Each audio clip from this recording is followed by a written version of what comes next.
Okay. Yes very good evening all. ಎಲ್ರಿಗೂ ನನ್ನ sound ಕೇಳಿಸ್ತಿದೆ ಅನ್ಕೋತೀನಿ. Yes let's continue the class.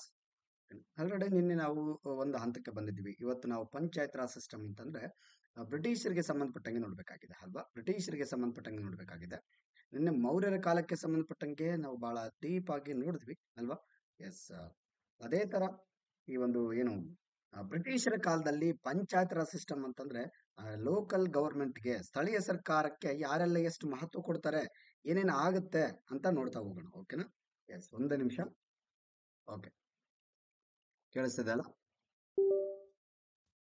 Once again very good evening all. Let's continue the class. ನೋಡಿ, ಮೌರ್ಯರ ಕಾಲದಲ್ಲಿ ನಾವು ನೋಡಿದ್ವಿ ಏನಾಯ್ತು ಅಂತೇಳಿ ಮೌರ್ಯನ್ ಪೀರಿಯಡ್ ಅಲ್ಲಿ. ಓಕೆನಾ? ಇಲ್ಲಿ ಏನಾಗುತ್ತೆ ಅಂದ್ರೆ ಒಮ್ಮೊಮ್ಮೆ ಎಷ್ಟು ಓದಿದ್ರು ಕಡಿಮೆ ಅನ್ಸುತ್ತೆ. ಓಕೆನಾ? ಜಾಸ್ತಿ ಓದಂಗೆಲ್ಲ ಕೂಡ ಮತ್ತೆ ಡೈವರ್ಟ್ ಆಗೋ ಸಾಧ್ಯತೆ ಕೂಡ ಇರುತ್ತೆ. ಬಹಳ ಬ್ಯಾಲೆನ್ಸ್ ಮಾಡಿ ಓದ್ಬೇಕಾಗುತ್ತೆ ಕಾಂಪಿಟೇಟಿವ್ ಸಂಬಂಧಪಟ್ಟಂಗೆ. ಓಕೆನಾ? ಬಹಳಷ್ಟು ಸರಿ ಏನಾಗುತ್ತೆ, ಒಂದೇ ಬುಕ್ ಅಲ್ಲಿ ಏನಾದ್ರೂ ನಾವು ಆ ಅದನ್ನೇ ಒಂದೇ ಬುಕ್ ಅನ್ನ ನಂಬ್ಕೊಂಡು ಕೂತಾಗ ಕೂಡ ಕೆಲವು ಸಮಸ್ಯೆ ಆಗ್ತವೆ. ಇಲ್ಲಿ ತುಂಬಾ ಡೀಪ್ ಆಗಿ ಓದ್ತಾ ಹೋದಂಗೆಲ್ಲ ಅದು ಒಂದ್ ರೀತಿ ಮೈಂಡ್ ಡೈವರ್ಷನ್ ಆಗೋ ಸಾಧ್ಯತೆ ಇರುತ್ತೆ. ಹಾಗಾಗಿ ಇಲ್ಲಿ ಒಂದ್ ರೀತಿ ಬ್ಯಾಲೆನ್ಸ್ ಮೇಂಟೈನ್ ಮಾಡಬೇಕಾಗುತ್ತೆ. ಆ ಒಂದು ಬ್ಯಾಲೆನ್ಸ್ ಮೇಂಟೈನ್ ಮಾಡುವಂತ ಕೆಲಸ ನಾವಿಲ್ಲಿ ಮಾಡ್ತಾ ಹೋಗೋಣ related to panchayat raj system. ಓಕೆನಾ? ಎಸ್, ನೋಡಿದ್ವಿ ಮೆಗಾಸ್ತನಿಸ್ನ ಬಗ್ಗೆ ನೋಡಿದ್ವಿ ನಾವು. ಮೆಗಾಸ್ತನಿಸ್ನ ಹಿಂಡಿಕ ಯಾವ ರೀತಿಯ ಒಂದು ನಮ್ಮ ಒಂದು ಸ್ಥಳೀಯ ಸರ್ಕಾರದ ಒಂದು ಇತಿಹಾಸವನ್ನ ತಿಳಿಸುತ್ತೆ ಅನ್ನೋದಕ್ಕೂ ನೋಡಿದ್ವಿ ಮೌರ್ಯರ ಕಾಲದಲ್ಲಿ. ಅದೇ ತರ ಏನಪ್ಪಾ ಅಂತಂದ್ರೆ ಇಲ್ಲಿ ನಾವು ಇವತ್ತು ನೋಡ್ಬೇಕಾಗಿರೋದು ಡೆಲ್ಲಿ ಸುಲ್ತಾನರು ಮತ್ತೆ ಮೊಘಲರ ಬಗ್ಗೆ ಕೂಡ ನಾವು ನೋಡಿದ್ವಿ ಅಲ್ವಾ? ಅದೇ ರೀತಿ ಗಂಗರ ಬಗ್ಗೆ ಕೂಡ ನೋಡಿದ್ವಿ. ಗಂಗರ ಬಗ್ಗೆ ಕೂಡ ನೋಡಿದ್ವಿ. ಗಂಗರ ಕಾಲದಲ್ಲಿ ಸ್ಥಳೀಯ ಸರ್ಕಾರಗಳು ಯಾವ ರೀತಿ ಇದ್ವು ಅಂತ ಅಲ್ವಾ? ಇಲ್ಲಿ ಏನಿಲ್ಲ, ನೀವು ಇತಿಹಾಸ ಅಂತಂದ್ರೆ ಕಂಪ್ಲೀಟ್ ಅವರ ಇತಿಹಾಸವನ್ನ ನಾವು ತಿಳಿತಾ ಇಲ್ಲ ಇಲ್ಲಿ. ಇಟ್ಸ್ ರಿಲೇಟೆಡ್ ಟು ಓನ್ಲಿ ಗ್ರಾಮ ಪಂಚಾಯತ್, ಸ್ಥಳೀಯ ಸರ್ಕಾರಗಳಿಗೆ ಸಂಬಂಧಪಟ್ಟಂಗೆ ನಾವು ನೋಡ್ತಾ ಇರೋದು. ಓಕೆನಾ? ಎಸ್. ಹ್ಮ್. ಚೋಳ ಪೀರಿಯಡ್ ಅಲ್ಲಿ ಕೂಡ ನೋಡಿದ್ವಿ. ಚೋಳರ ಕಾಲದಲ್ಲಿ ಕೂಡ ಏನಾಯ್ತು, ಉತ್ತರ ಮೆರು ಶಾಸನ ಅಂದ್ರೆ ಏನು? ಓಕೆನಾ? ಇಲ್ಲಿ ಬಹಳಷ್ಟು ಜನರಿಗೆ ಉತ್ತರ ಮೆರು ಶಾಸನ ಅಂತಂದ್ರೆ ಯಾವ್ದೋ ಬೇರೆ ತರ ಒಂದು ಬಂಡೆಯಲ್ಲಿ ಬರೆದಿರ್ತಾರೆ ಅಥವಾ ಯಾವ್ದೋ ಒಂದು ತಾಳೆಗರಿಯಲ್ಲಿ ಬರೆದಿರ್ತಾರೆ. ಈ ತರ ಒಂದು ಮೆಂಟಾಲಿಟಿ ಇರುತ್ತೆ ಆಲ್ಮೋಸ್ಟ್. ಉತ್ತರ ಮೆರು ಶಾಸನ ಅಂದ ಕೂಡಲೇ ಶಾಸನ ಅಂತ ಬಂತು ಅಂತಂದ್ರೆ ನಮ್ಗೆ ಅದೇ ತರ ಮನ್ಸು. ಬಟ್ ಇಲ್ಲಿ ಒಂದು ಶಾಸನ ವಿಶೇಷವಾಗಿ ಏನಿದೆ ಅಂತಂದ್ರೆ ದೇವಸ್ಥಾನದ ಸುತ್ತಲೂ ಕೂಡ ಬರೆದಂತ ಒಂದು ಶಾಸನವಾಗಿದೆ ಇದು ಅಲ್ವಾ? ಉತ್ತರ ಮೇರು ಶಾಸನ. ಒಂದನೇ ಪರಂತಕ ಚೋಳ ಈ ಒಂದು ಶಾಸನವನ್ನು ಹೊರಡಿಸ್ತಾನೆ. ಇಲ್ಲಿ ಹೆಚ್ಚಾಗಿ ಏನಂತಂದ್ರೆ ಸ್ಥಳೀಯ ಸರ್ಕಾರದ ಒಂದು ಇತಿಹಾಸವನ್ನ ನಾವು ಓದ್ತೀವಿ. ಸ್ಥಳೀಯ ಸರ್ಕಾರಕ್ಕೆ ಚೋಳರು ಎಷ್ಟರ ಮಟ್ಟಿಗೆ ಇಂಪಾರ್ಟೆನ್ಸ್ ಕೊಟ್ಟಿದ್ರು ಅನ್ನೋದು ನಾವು ಈ ಉತ್ತರ ಮೇರು ಶಾಸನದಿಂದ ಗೊತ್ತಾಗುತ್ತೆ. ಓಕೆನಾ? ಉತ್ತರ ಮೇರೂರು ಶಾಸನ. ಉತ್ತರ ಮೇರೂರು ಶಾಸನ. ಎಸ್, ದಿಸ್ ಇಸ್ ಒಂದನೇ ಪರಂತಕ ಚೋಳ. ಆಲ್ರೆಡಿ ನಾವು ನೋಡಿದ್ವಿ. ಯಾವ ದೇವಾಲಯ ಅದು? ವೈಕುಂಠ ಪೆರುಮಾಳ್ ದೇವಾಲಯದ ಗೋಡೆಗಳ ಮೇಲೆ ಪರಂತಕ ಒಂದು ಆಳ್ವಿಕೆಯ ಪ್ರಸಿದ್ಧ ಶಾಸನವು ಕಂಡು ಬರುತ್ತೆ. ದಟ್ ಈಸ್ ದ ಉತ್ತರ ಮೇರು ಶಾಸನ. ಓಕೆನಾ? ಇಲ್ಲಿ ಶಾಸನವು ಸ್ಥಳೀಯ ಸಭೆಯ ಕಾರ್ಯನಿರ್ವಹಣೆ ವಿವರಗಳನ್ನು ನೀಡುತ್ತದೆ. ಅಂದ್ರೆ ಗ್ರಾಮ ಸಭೆಯ ಬಗ್ಗೆ ಸಂಪೂರ್ಣವಾದ ವಿವರವನ್ನು ನಮ್ಮ ಉತ್ತರ ಮೇರು ಶಾಸನ ಕೊಡುತ್ತೆ ಅಂದ್ರೆ ಸ್ಪಷ್ಟವಾಗಿ ಹೇಳ್ಬೇಕಾಗುತ್ತೆ. ಎಸ್, ಇಲ್ಲಿ ಬರೆದಂತ ಉತ್ತರ ಮೇರು ಶಾಸನ ನೋಡಿ, ಗೋಡೆಯ ಸುತ್ತಲೂ ಕೂಡ ಇಲ್ಲಿ ಕೆಳಗೆ. ಓಕೆನಾ? ಎಷ್ಟು ಸಾಧ್ಯವಾಗುತ್ತೋ ಅಷ್ಟನ್ನೆಲ್ಲ ಬರಿತಾ ಹೋಗಿದ್ದಾರೆ. ಓಕೆ, ಯಾಕಂದ್ರೆ ಅವಾಗ ಇನ್ನೂ ಪೇಪರ್ ಎಲ್ಲ ಪ್ರಿಂಟ್ ಆಗಿರ್ಲಿಲ್ಲ ಮೇ ಬಿ ಅನ್ಸುತ್ತೆ. ಓಕೆನಾ? ಅವಾಗ ಬೇರೆ ರೀತಿಯ ಒಂದು ಸಿಸ್ಟಮ್ ಇರ್ತಾ ಇತ್ತು. ಇಲ್ಲಿ ಅನಿವಾರ್ಯವಾಗಿ ಶಾಸನಗಳನ್ನ ಹೊರಡಿಸ್ತಾ ಇದ್ರು ಅವರು. ಓಕೆನಾ? ತಮ್ಮ ಯಾವುದೇ ಒಂದು ವಿಷಯವನ್ನ ತಿಳಿಸ್ಬೇಕಂತಂದ್ರೆ ಶಾಸನಗಳ ಮೂಲಕನೇ ಜನರಿಗೆ ಹತ್ರ ಆಗ್ತಾ ಇದ್ರು, ಜನರನ್ನ ಸಂಪರ್ಕ ಮಾಡ್ತಾ ಇದ್ರು, ಜನರಿಗೆ ಕಮ್ಯುನಿಕೇಟ್ ಮಾಡ್ತಾ ಇದ್ರು ಅಂತ ಹೇಳಿದ್ರೆ ತಪ್ಪಾಗ್ಲಿಕ್ಕಿಲ್ಲ. ಓಕೆನಾ? ಎಸ್, ನೋಡಿ, ಇವತ್ತು ನಾವು ಪಂಚಾಯತ್ ರಾಜ್ ಸಿಸ್ಟಮ್ ಇಂದ ಬ್ರಿಟಿಷ್ ರೂಲ್, ಬ್ರಿಟಿಷ್ ಪೀರಿಯಡ್ ಅಂತ ನೋಡ್ಬೇಕು. ಓಕೆನಾ? ಬ್ರಿಟಿಷರ ಆಳ್ವಿಕೆಯಲ್ಲಿ ಪಂಚಾಯತ್ ರಾಜ್ ಸಿಸ್ಟಮ್ ಹೆಂಗಿತ್ತು ಅಂದ್ರೆ ಬ್ರಿಟಿಷರ ಆಳ್ವಿಕೆಯಲ್ಲಿ ಮೊದಲಿಂದನೂ ಏನು ಬಂದ್ಲೇ ಅವರು 1600 ಏನ್ ಡಿಸೆಂಬರ್ 31ರಲ್ಲಿ ತಮ್ಮ ಈಸ್ಟ್ ಇಂಡಿಯಾ ಕಂಪನಿನ ಸ್ಥಾಪನೆ ಮಾಡ್ತಾರೆ. 1600 ಡಿಸೆಂಬರ್ 31ರಲ್ಲಿ. ಓಕೆನಾ? ಆ ಟೈಮಲ್ಲಿ ಅಲ್ಲಿಂದನೂ ಪಂಚಾಯತ್ ರಾಜ್ ಸಿಸ್ಟಮ್ಗೆ ಇವ್ರು ಒತ್ತು ಕೊಟ್ಟಿದ್ರ ಸರ್? ಓಕೆನಾ? ಅಷ್ಟು ಇಂಪಾರ್ಟೆನ್ಸ್ ಕೊಟ್ಟಿದ್ರ ಸ್ಥಳೀಯ ಸರ್ಕಾರಗಳಿಗೆ ಅಂತ ನೋಡೋದಾದ್ರೆ? ನೋ, ಅಷ್ಟು ಇಂಪಾರ್ಟೆನ್ಸ್ ಕೊಟ್ಟಿಲ್ಲ. ಆದ್ರೆ ಇಲ್ಲಿ ಏನಂತಂದ್ರೆ ಸ್ಟಾರ್ಟಿಂಗ್ ಅಲ್ಲಿ ಇವರು ಕೂಡ ಪಂಚಾಯತ್ ರಾಜ್ ಸಿಸ್ಟಮ್ ಅನ್ನ ಒಂದ್ ರೀತಿ ಅವರು ಇಂಪಾರ್ಟೆನ್ಸ್ ಕೊಡೋದಿಲ್ಲ ಅಂತ ಹೇಳ್ಬೋದು. ಓಕೆನಾ? ಸ್ಟಾರ್ಟಿಂಗ್ ಅಲ್ಲಿ ಇವರು ನೆಗ್ಲೆಕ್ಟ್ ಮಾಡ್ತಾರೆ ಬ್ರಿಟಿಷರು ಕೂಡ. ಓಕೆನಾ? ತಮ್ಮ ಹತ್ರ ಎಲ್ಲ ಅಧಿಕಾರವನ್ನ ಇಟ್ಕೊಳ್ಳಕ್ಕೆ ಟ್ರೈ ಮಾಡ್ತಾರೆ. ಆಲ ನಂತರದಲ್ಲಿ ಬಂದಂತ ಗವರ್ನರ್ಗಳು ಮತ್ತೆ ವೈಸರಾಯಿಗಳು ಸ್ವಲ್ಪ ಇಂಪಾರ್ಟೆನ್ಸ್ ನ ಕೊಡ್ತಾ ಹೋಗ್ತಾರೆ. ಅಂದ್ರೆ ಬುದ್ಧಿವಂತ ವೈಸರಾಯಿಗಳು ಮತ್ತೆ ಬುದ್ಧಿವಂತ ಕೆಲವರು ವಿಚಾರವಂತರು ಅಂತ ಹೇಳ್ಬೋದು ಅವರೆಲ್ಲ. ರಿಪ್ಪನ್ ಆಗಿರ್ಬೋದು, ಲಾರ್ಡ್ ಮೇಯೋ ಆಗಿರ್ಬೋದು. ಅಂದ್ರೆ ಎಲ್ಲಾ ವಿಚಾರಗಳಲ್ಲ, ಒಂದೊಂದು ವಿಚಾರಗಳಲ್ಲಿ. ಓಕೆನಾ? ಲಾರ್ಡ್ ಮೇಯೋನು ಕೆಲವು ವಿಚಾರಗಳಿಗೆ ಅವನು ವಿವಾದಕ್ಕೊಳಗಾಗ್ತಾನೆ, ಅವನ ಬೈತಾರೆ ಕೆಲವರು. ಆದ್ರೂ ಕೂಡ ಪಂಚಾಯತ್ ರಾಜ್ ಸಿಸ್ಟಮ್ಗೆ ಅಡಿಪಾಯ ಹಾಕಿದ್ರು ಅಂತ ಹೇಳಿದ್ರೆ ತಪ್ಪಾಗ್ಲಿಕ್ಕಿಲ್ಲ. ಲೋಕಲ್ ಗೌರ್ಮೆಂಟ್ಗೆ ಅವರು ಸ್ವಲ್ಪ ಒಂದು ಕೊಡುಗೆಯನ್ನ ನೀಡ್ತಾರೆ ಅಂದ್ರೆ ತಪ್ಪಾಗ್ಲಿಕ್ಕಿಲ್ಲ. ಓಕೆನಾ? ಎಸ್, ನೋಡಿ, ಬ್ರಿಟಿಷರು ಯಾವ ತರ ಇತ್ತು ಮೊದಲಿಗೆ ಅವ್ರು ಏನಂತಂದ್ರೆ ನೋಡಿ, panchayat raj system during early British rule ಅಂತ ಬರುತ್ತೆ. ಅರ್ಲಿ ಬ್ರಿಟಿಷ್ ಪೀರಿಯಡ್ ಅಲ್ಲಿ ಅಂದ್ರೆ ಸ್ಟಾರ್ಟಿಂಗ್ ಅಲ್ಲಿ ಬ್ರಿಟಿಷರು ಪಂಚಾಯತ್ ರಾಜ್ ಸಿಸ್ಟಮ್ಗೆ ಏನೆಲ್ಲ ಒಂದು ಆಲೋಚನೆ ಇತ್ತು, ಅದರ ಬಗ್ಗೆ ಯಾವ ರೀತಿ ಕಲ್ಪನೆ ಇತ್ತು ಅಂತ the British administration saw the panchayats in inefficient and corrupt and thus they were stripped of their powers. ಓಕೆನಾ, the panchayat were also deprived, okay, of their right to collect revenue and were made subservient, okay, to the British administration. ನೋಡಿ, ಇಲ್ಲಿ British ಆಡಳಿತವು ಪಂಚಾಯತಿಗಳನ್ನು ಅಸಮರ್ಥ ಮತ್ತು ಭ್ರಷ್ಟ ಎಂದು ನೋಡಿತು. Starting ಅಲ್ಲಿ ಇವರು ಪಂಚಾಯತಿಗಳನ್ನು ಬಹಳ ನೆಗ್ಲೆಕ್ಟ್ ಮಾಡ್ತಾರೆ. ಇದು ಒಂದ್ ರೀತಿ ಭ್ರಷ್ಟ ಸರ್ಕಾರ, ಒಂದ್ ರೀತಿ ಸ್ಥಳೀಯ ಸರ್ಕಾರಗಳು ಭ್ರಷ್ಟ ಸರ್ಕಾರಗಳು ಆಡಳಿತ ಮಾಡೋದ್ರಲ್ಲಿ ಅಸಮರ್ಥವಾಗಿರ್ತವೆ ಅಂತೇಳಿ ತಮ್ಮ ಒಂದು ಇಲ್ಲೇನು ಮೊದಲೆಲ್ಲ ಚೋಳರು ಅಡಿಪಾಯ ಹಾಕೊಂಡಿರ್ತಾರೆ, ನಮ್ಮ ಮೌರ್ಯರು ಕೂಡ ಅಡಿಪಾಯ ಹಾಕೊಟ್ಟಿರ್ತಾರೆ. ಆದ್ರೆ ಒಂದು ಏನು ಮೊಘಲರ ಕಾಲದಲ್ಲಿ ಮತ್ತೆ ದೆಹಲಿ ಸುಲ್ತಾನರ ಕಾಲದಲ್ಲಿ ಸ್ವಲ್ಪ ಕ್ಷೀಣಿಸುತ್ತೆ. ಅದು ಯಾಕೆ ಅಂತ ಕೂಡ ನಾವು ಹೇಳಿದ್ವಿ, ಅವರು ಸೆಂಟ್ರಲೈಸ್ ಮಾಡ್ಕೊಂಡು ಆಳ್ವಿಕೆ ಮಾಡ್ತಾರೆ, ಏಕೀಕರಣ ಮಾಡ್ಕೊಂಡು ಆಳ್ವಿಕೆ ಮಾಡ್ತಾರೆ. ಹಾಗಾಗಿ ಅಲ್ಲಿ ಸ್ವಲ್ಪ ಕುಂಠಿತ ಆಗುತ್ತೆ ಸ್ಥಳೀಯ ಸರ್ಕಾರಗಳ ಒಂದು ಮಹತ್ವ. ಎಲ್ಲಿ ಏನಾಗುತ್ತೆ, ಇವರು ಕೂಡ ಸ್ಟಾರ್ಟಿಂಗ್ ಅಲ್ಲೇ ನೆಗ್ಲೆಕ್ಟ್ ಮಾಡ್ತಾರೆ. ಅಲ್ಲಿದ್ದಂತ ಒಂದು ಕೆಲವು ಮೂಲವಾಗಿ ಇದ್ದಂತ ಕೆಲವು ಗ್ರಾಮದಲ್ಲಿ ಸ್ಥಳೀಯ ಅಧಿಕಾರಗಳನ್ನ ಇವ್ರು ಕಿತ್ಕೊತಾರೆ ಅಂತ. ಓಕೆನಾ, ಅವ್ರಿಗೆ ನಂಬಿಕೆ ಇರೋದಿಲ್ಲ ಇವ್ರಿಗೆ ಗ್ರಾಮ ಪಂಚಾಯತಿಗಳ ಮೇಲೆ ಮೊದಲು, ಆಮೇಲೆ ಮತ್ತೆ ಡೆವಲಪ್ಮೆಂಟ್ ಆಗುತ್ತೆ ಅಂದ್ರೆ. ಎಸ್, ಪಂಚಾಯತ್ಗಳು ಕಂದಾಯ ವಸೂಲಿ ಮಾಡುವ ಹಕ್ಕನ್ನು ಕಸಿದುಕೊಂಡ ಬ್ರಿಟಿಷರ ಆಡಳಿತ ಆಧುನಿಕ ಒಳಗಾಗ್ತವೆ. ಇಲ್ಲೇನಂತಂದ್ರೆ ಇವರಿಗೆ ಆಸೆ ಬರುತ್ತೆ. ನಿಮ್ಗೆ ಗೊತ್ತಿರ್ಬೋದು, ಬ್ರಿಟಿಷರು ಏನೇ ಮಾಡಿದ್ರು ತಮ್ಮ ಅನುಕೂಲಕ್ಕಾಗಿ ಮಾಡ್ಕೊಂಡಿದ್ದಾರೆ. ನಮ್ಮ ದೇಶಕ್ಕಾಗಿ ನಮ್ಮ ಜನರಿಗೆ ಮಾಡ್ಬೇಕಂತ ಯಾವ ಒಂದು ವಿಚಾರವನ್ನು ಮಾಡಲಿಲ್ಲ ಅವರು, ಯಾವ ಒಂದು ಉಪಯೋಗವನ್ನು ಮಾಡಲಿಲ್ಲ. ಎಲ್ಲ ಒಂದು ಸ್ವಾರ್ಥ. ನಾನೇ ಕೆಲವು ಗವರ್ನರ್ಗಳು ಏನ್ ಮಾಡ್ತಾರೆ, ಅವರಾದ್ರೂ ಅಷ್ಟೇ ದೇಶಕ್ಕೆ ಏನೋ ಭಾರತಕ್ಕೆ ಒಳ್ಳೇದ್ ಮಾಡಿ ನಾವು ಭಾರತವನ್ನು ಬಿಟ್ಟೋಗೋಣ ಅಂತ ಡಿಸೈಡ್ ಮಾಡಿರ್ಲಿಲ್ಲ. ತಮ್ಮ ಆಳ್ವಿಕೆಯಲ್ಲಿ ತಮ್ಮನ್ನ ತಾವು ಶ್ರೇಷ್ಠರು ಎಂದುಕೊಳ್ಳುವುದಕ್ಕೆ ಅಥವಾ ತಾವು ಏನೋ ಜನರಿಗೆ ಒಳ್ಳೇದು ಮಾಡ್ಬೇಕನ್ನೋ ಮನಸ್ಥಿತಿ ಇಟ್ಕೊಂಡು ಅವ್ರು ಒಳ್ಳೆ ಕೆಲಸಗಳನ್ನ ಮಾಡ್ತಾರೆ ಕೆಲವು ಗವರ್ನರ್ಗಳು. ಹಾಗಂತ ಎಲ್ಲಾ ಗವರ್ನರ್ಗಳು ಒಳ್ಳೆ ಕೆಲಸ ಮಾಡಿದ ಎಲ್ಲಾ ಗವರ್ನರ್ಗಳು ಭಾರತಕ್ಕೆ ನಾನು ಏನಾದ್ರು ಸಾಧನೆ ಮಾಡ್ಬೇಕು, ಮುಂದೆ ನನ್ನ ಇತಿಹಾಸ ಓದ್ತಾರೆ ಅಂತ ಯಾವ ಮೈಂಡ್ಸೆಟ್ ಇಟ್ಕೊಂಡು ಅವ್ರು ಮಾಡೋದಿಲ್ಲ. ಓಕೆನಾ, ಅಂತವ್ರು ಕಡಿಮೆ, ಬಹಳ ಕಡಿಮೆ. 99% ಅಂತ ಗವರ್ನರ್ಗಳು ನಮ್ಮಲ್ಲಿ ಸಿಗೋದಿಲ್ಲ. ಓಕೆನಾ, ಎಲ್ಲೋ ಒಬ್ರು, ಓಕೆನಾ, ಇಡೀ ಒಂದು ತಮ್ಮ ಜೀವನವನ್ನೇ ಜನರ ಪರವಾಗಿ ಇಟ್ಟ ನೋಡ್ತೀವಿ ಗವರ್ನರ್ಗಳಲ್ಲಿ. ಅದಿರ್ಲಿ. ಎಸ್, ಪಂಚಾಯತ್ಗಳು ಮತ್ತು ಕಂದಾಯ ವಸೂಲಿ ಮಾಡುವ ಹಕ್ಕು ಇವ್ರಿಗೆ ಏನಂದ್ರೆ, ಪಂಚಾಯತ್ಗಳಲ್ಲಿ ಏನ್ ಮಾಡ್ತಾರೆ, ಪಂಚಾಯತ್ ಸ್ಥಳೀಯ ಸರ್ಕಾರಗಳು ಮೊದಲು ಮೇನ್ ಆಗಿ ಅವರು ಟ್ಯಾಕ್ಸ್ ಕಲೆಕ್ಷನ್ ಮಾಡ್ತಾರೆ ಅಲ್ವಾ, ಟ್ಯಾಕ್ಸ್ ಕಲೆಕ್ಷನ್ ಮಾಡ್ತಾರೆ. ಅಭಿವೃದ್ಧಿ ಆಗ್ಬೇಕಲ್ಲ, ಏನೇ ಅಭಿವೃದ್ಧಿ ಆಗ್ಬೇಕು. ಇವಾಗ ಸರ್ಕಾರಗಳು ಕೂಡ, ಇವನ್ ಕೇಂದ್ರ ಸರ್ಕಾರ ರಾಜ್ಯ ಸರ್ಕಾರ ಟ್ಯಾಕ್ಸ್ ಇಲ್ಲದೆ ಜೀವನ ಮಾಡಕ್ಕಾಗತ್ತಾ? ಬರೀ ಟ್ಯಾಕ್ಸ್ ಕಡ್ದ ಎಲ್ಲಿಂದ ತಂದಾಕ್ಬೇಕು ಅವರು? ತಮ್ಮ ಮನೆಯಿಂದ ತಂದಾಕಕ್ಕಾಗತ್ತಾ? ನೆವರ್. ಟ್ಯಾಕ್ಸ್ ಕಲೆಕ್ಟ್ ಮಾಡಿದ್ರೆ ವಾಪಸ್ ನಮ್ಮ ಸ್ಯಾಲ್ರಿ ಕೊಡೋದಾಯ್ತು, ಗೌರ್ಮೆಂಟ್ ಎಂಪ್ಲಾಯ್ಗಳಿಗೆ ಸ್ಯಾಲ್ರಿ ಕೊಡೋದಾಯ್ತು ಅಲ್ವಾ. ನೋಡಿರ್ಬೋದು ನೀವು, ಸ್ಯಾಲ್ರಿ ಕೊಡೋದಾಯ್ತು, ಏನೋ ಒಂದು ಡೆವಲಪ್ಮೆಂಟ್ ಮಾಡೋದಾಗಿರ್ಬೋದು, ಸ್ಕೀಮ್ಗಳನ್ನ ತರೋದಾಗಿರ್ಬೋದು, ಕೆಲವು ಪ್ರೋಗ್ರಾಮ್ಗಳನ್ನ ತರೋದಾಗಿರ್ಬೋದು, ಅದಕ್ಕೆಲ್ಲ ಯೂಸ್ ಮಾಡ್ಕೋತಾರೆ ಫಂಡನ್ನ ಅಲ್ವಾ, ಬಜೆಟ್ ಮಾಡುವಾಗ. ಇದೆಲ್ಲ ಎಲ್ಲಿಂದ ಬರುತ್ತೆ ಅಂದ್ರೆ ಬಿಕಾಸ್ ಆಫ್ ಟ್ಯಾಕ್ಸ್. ಓಕೆನಾ, ಟ್ಯಾಕ್ಸ್ ಇಂದಾನೇ ಬರುತ್ತೆ. ಹಾಗಾಗಿ ಪಂಚಾಯತ್ಗಳಲ್ಲಿ ಕಂದಾಯ ವಸೂಲಿ ಮಾಡುವ ಹಕ್ಕಿರುತ್ತೆ. ಆ ಹಕ್ಕನ್ನ ಇವ್ರು ಕಿತ್ಕೋತಾರೆ. ಓಕೆನಾ, ನಮ್ಗೆ ಬೇಕು ದುಡ್ಡು, ಇದೇ ಆಸೆ ಇವ್ರಿಗೆ. ಏನೇ ಒಂದ್ರು ನಮ್ಗೆ ದುಡ್ಡು ಬೇಕು. ಓಕೆನಾ, ಇಲ್ಲೇನ ಕಪ್ಪ ಕಾಣಿಕೆ ಬೇಕು, ಕಂದಾಯ ವಸೂಲಿ ಮಾಡಿದಂತ ಎಲ್ಲಾ ಒಂದು ದುಡ್ಡು ನಮಗೆ ಸಿಗ್ಬೇಕು ಅನ್ನೋದು ಇವ್ರ ಮೈಂಡ್ ಸೆಟ್ ಆಗಿರುತ್ತೆ. ಹಾಗಾಗಿ ಇಲ್ಲೇನಾಗುತ್ತೆ, ಈ ಪಂಚಾಯತ್ ಅಲ್ಲಿ ಇರ್ತಕ್ಕಂಥ ಕಂದಾಯ ವಸೂಲಿ ಮಾಡುವ ಹಕ್ಕನ್ನು ಕೂಡ ಬ್ರಿಟಿಷರು ಕಸ್ಕೊಳ್ತಾರೆ ಸ್ಟಾರ್ಟಿಂಗ್ ಅಲ್ಲಿ.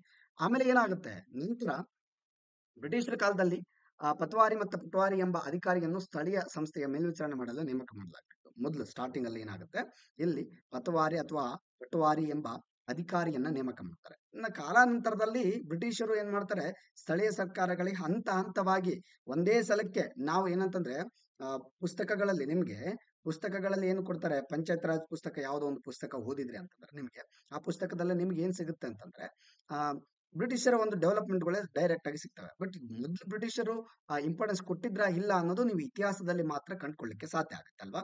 ಇತಿಹಾಸ ಓದಿದಾಗ ಮಾತ್ರ ಕಂಡುಕೊಳ್ಳಿಕ್ಕೆ ಸಾಧ್ಯ ಆಗುತ್ತೆ. ಹಾಗಾಗಿ ಇಲ್ಲಿ ಆ ಕೆಲಸವನ್ನ ನಾವು ಮಾಡ್ತಾ ಇದ್ದೀವಿ. ಪಟ್ವಾರಿ ಮತ್ತೆ ಪಟ್ವಾರಿ ಎಂಬ ಅಧಿಕಾರಿಯನ್ನ ಅವ್ರು ನೇಮಿಸಿದ್ರು. ಪಟ್ವಾರಿ ಮತ್ತೆ ಪಟ್ವಾರಿ ಅಂದ್ರೆ ಏನು ಅಂತ ಕೂಡ ನಾನು ನಿಮ್ಗೆ ಹೇಳ್ತೀನಿ. ಸಂಸ್ಥೆಯ ಮೇಲ್ವಿಚಾರಣೆ ಮಾಡಲು ನೇಮಕ ಮಾಡಲಾಗ್ತಿತ್ತು. ಒಂದು ಸ್ಥಳೀಯ ಸಂಸ್ಥೆ ಇರ್ತಲ್ಲ, ಒಂದು ಗ್ರಾಮದ ಒಂದು ಮೇಲ್ವಿಚಾರಣೆ ಮಾಡೋದಕ್ಕೆ ಈ ಬ್ರಿಟಿಷರು ಪಟ್ವಾರಿ ಅಥವಾ ಪಟ್ವಾರಿ ಅನ್ನೋ ಅಧಿಕಾರಿಯನ್ನ ನೇಮಕ ಮಾಡ್ತಾರೆ. ಸರ್, ಇದು ಬ್ರಿಟಿಷರ ಕಾಲದಲ್ಲಿ ಬಂದಂತ ಪದವಾಯಿತು. ಪಟ್ವಾರಿ ಅನ್ನೋದು ಬ್ರಿಟಿಷರ ಕಾಲದಲ್ಲೇ ಇತ್ತ? ನೋ, ಅದನ್ನು ಕೂಡ ಹೇಳ್ತೀನಿ. ಈ ಪಟ್ವಾರಿ ಎಂಬ ಅಧಿಕಾರಿ ಗ್ರಾಮದ ಒಂದು ದಾಖಲೆಗಳನ್ನ ನಿರ್ವಹಿಸುವ ಅಧಿಕಾರಿಯಾಗಿದ್ದ. ಯಾರು ಗ್ರಾಮದ ಅಧಿಕಾರಿ ಅಂದ್ರೆ ಯಾರು? ಗ್ರಾಮದ ದಾಖಲೆಗಳನ್ನ ಒಂದು ನಿರ್ವಹಿಸುವ ಅಧಿಕಾರಿ ಅಂದ್ರೆ ಅವ್ರು ಓನ್ಲಿ ಯಾರು? ನೀವಂದ್ರೆ ಯಾರು? ನೀವು ಮುಂದೆ ವಿಲೇಜ್ ಅಕೌಂಟ್ ಆಗ್ತಕ್ಕಂಥ ಆಫೀಸರ್ಗಳು ನೀವೇ. ಓಕೆನಾ, ಇದಕ್ಕೆ ಕಂಪೇರ್ ಮಾಡ್ಕೊಳ್ಳಿ. ಓಕೆನಾ, ಎಸ್, ಮುಂದೆ ನೀವು ಕೂಡ ಆ ಗ್ರಾಮದ ದಾಖಲೆಗಳನ್ನ ನಿರ್ವಹಿಸಬಹುದು ಅಲ್ವಾ. ಹಾಗಾಗಿ ನಾನು ನಿಮ್ಮನ್ನೇ ಕೂಡ ವಿ ಎ ಅಂತ ಕರಿತಾ ಇದ್ದೀನಿ. ಇಲ್ಲಿ ಎಸ್, ಸ್ಥಳೀಯ ಆಡಳಿತದಲ್ಲಿ ಏನ್ ಮಾಡ್ತಾರೆ, ಪೊಲೀಸ್ ಅಧಿಕಾರಿಯಾಗಿ ದರೋಗ ಎಂಬ ವ್ಯಕ್ತಿಯನ್ನ ನೇಮಕ ಮಾಡ್ತಾರೆ. ದರೋಗ ಅಂತಾರೆ ಪೊಲೀಸ್ ಅಧಿಕಾರಿ ನೇಮಕ ಮಾಡಲಾಗುತ್ತದೆ. ಫೌಜದಾರ ನ್ಯಾಯ ತೀರ್ಮಾನ ಮಾಡುತ್ತಿದ್ದ. ಫೌಜದಾರ ಅಂದ್ರೆ ನ್ಯಾಯ ತೀರ್ಮಾನ ಮಾಡ್ತಿದ್ದ ಊರಿನಲ್ಲಿ, ಗ್ರಾಮದಲ್ಲಿ.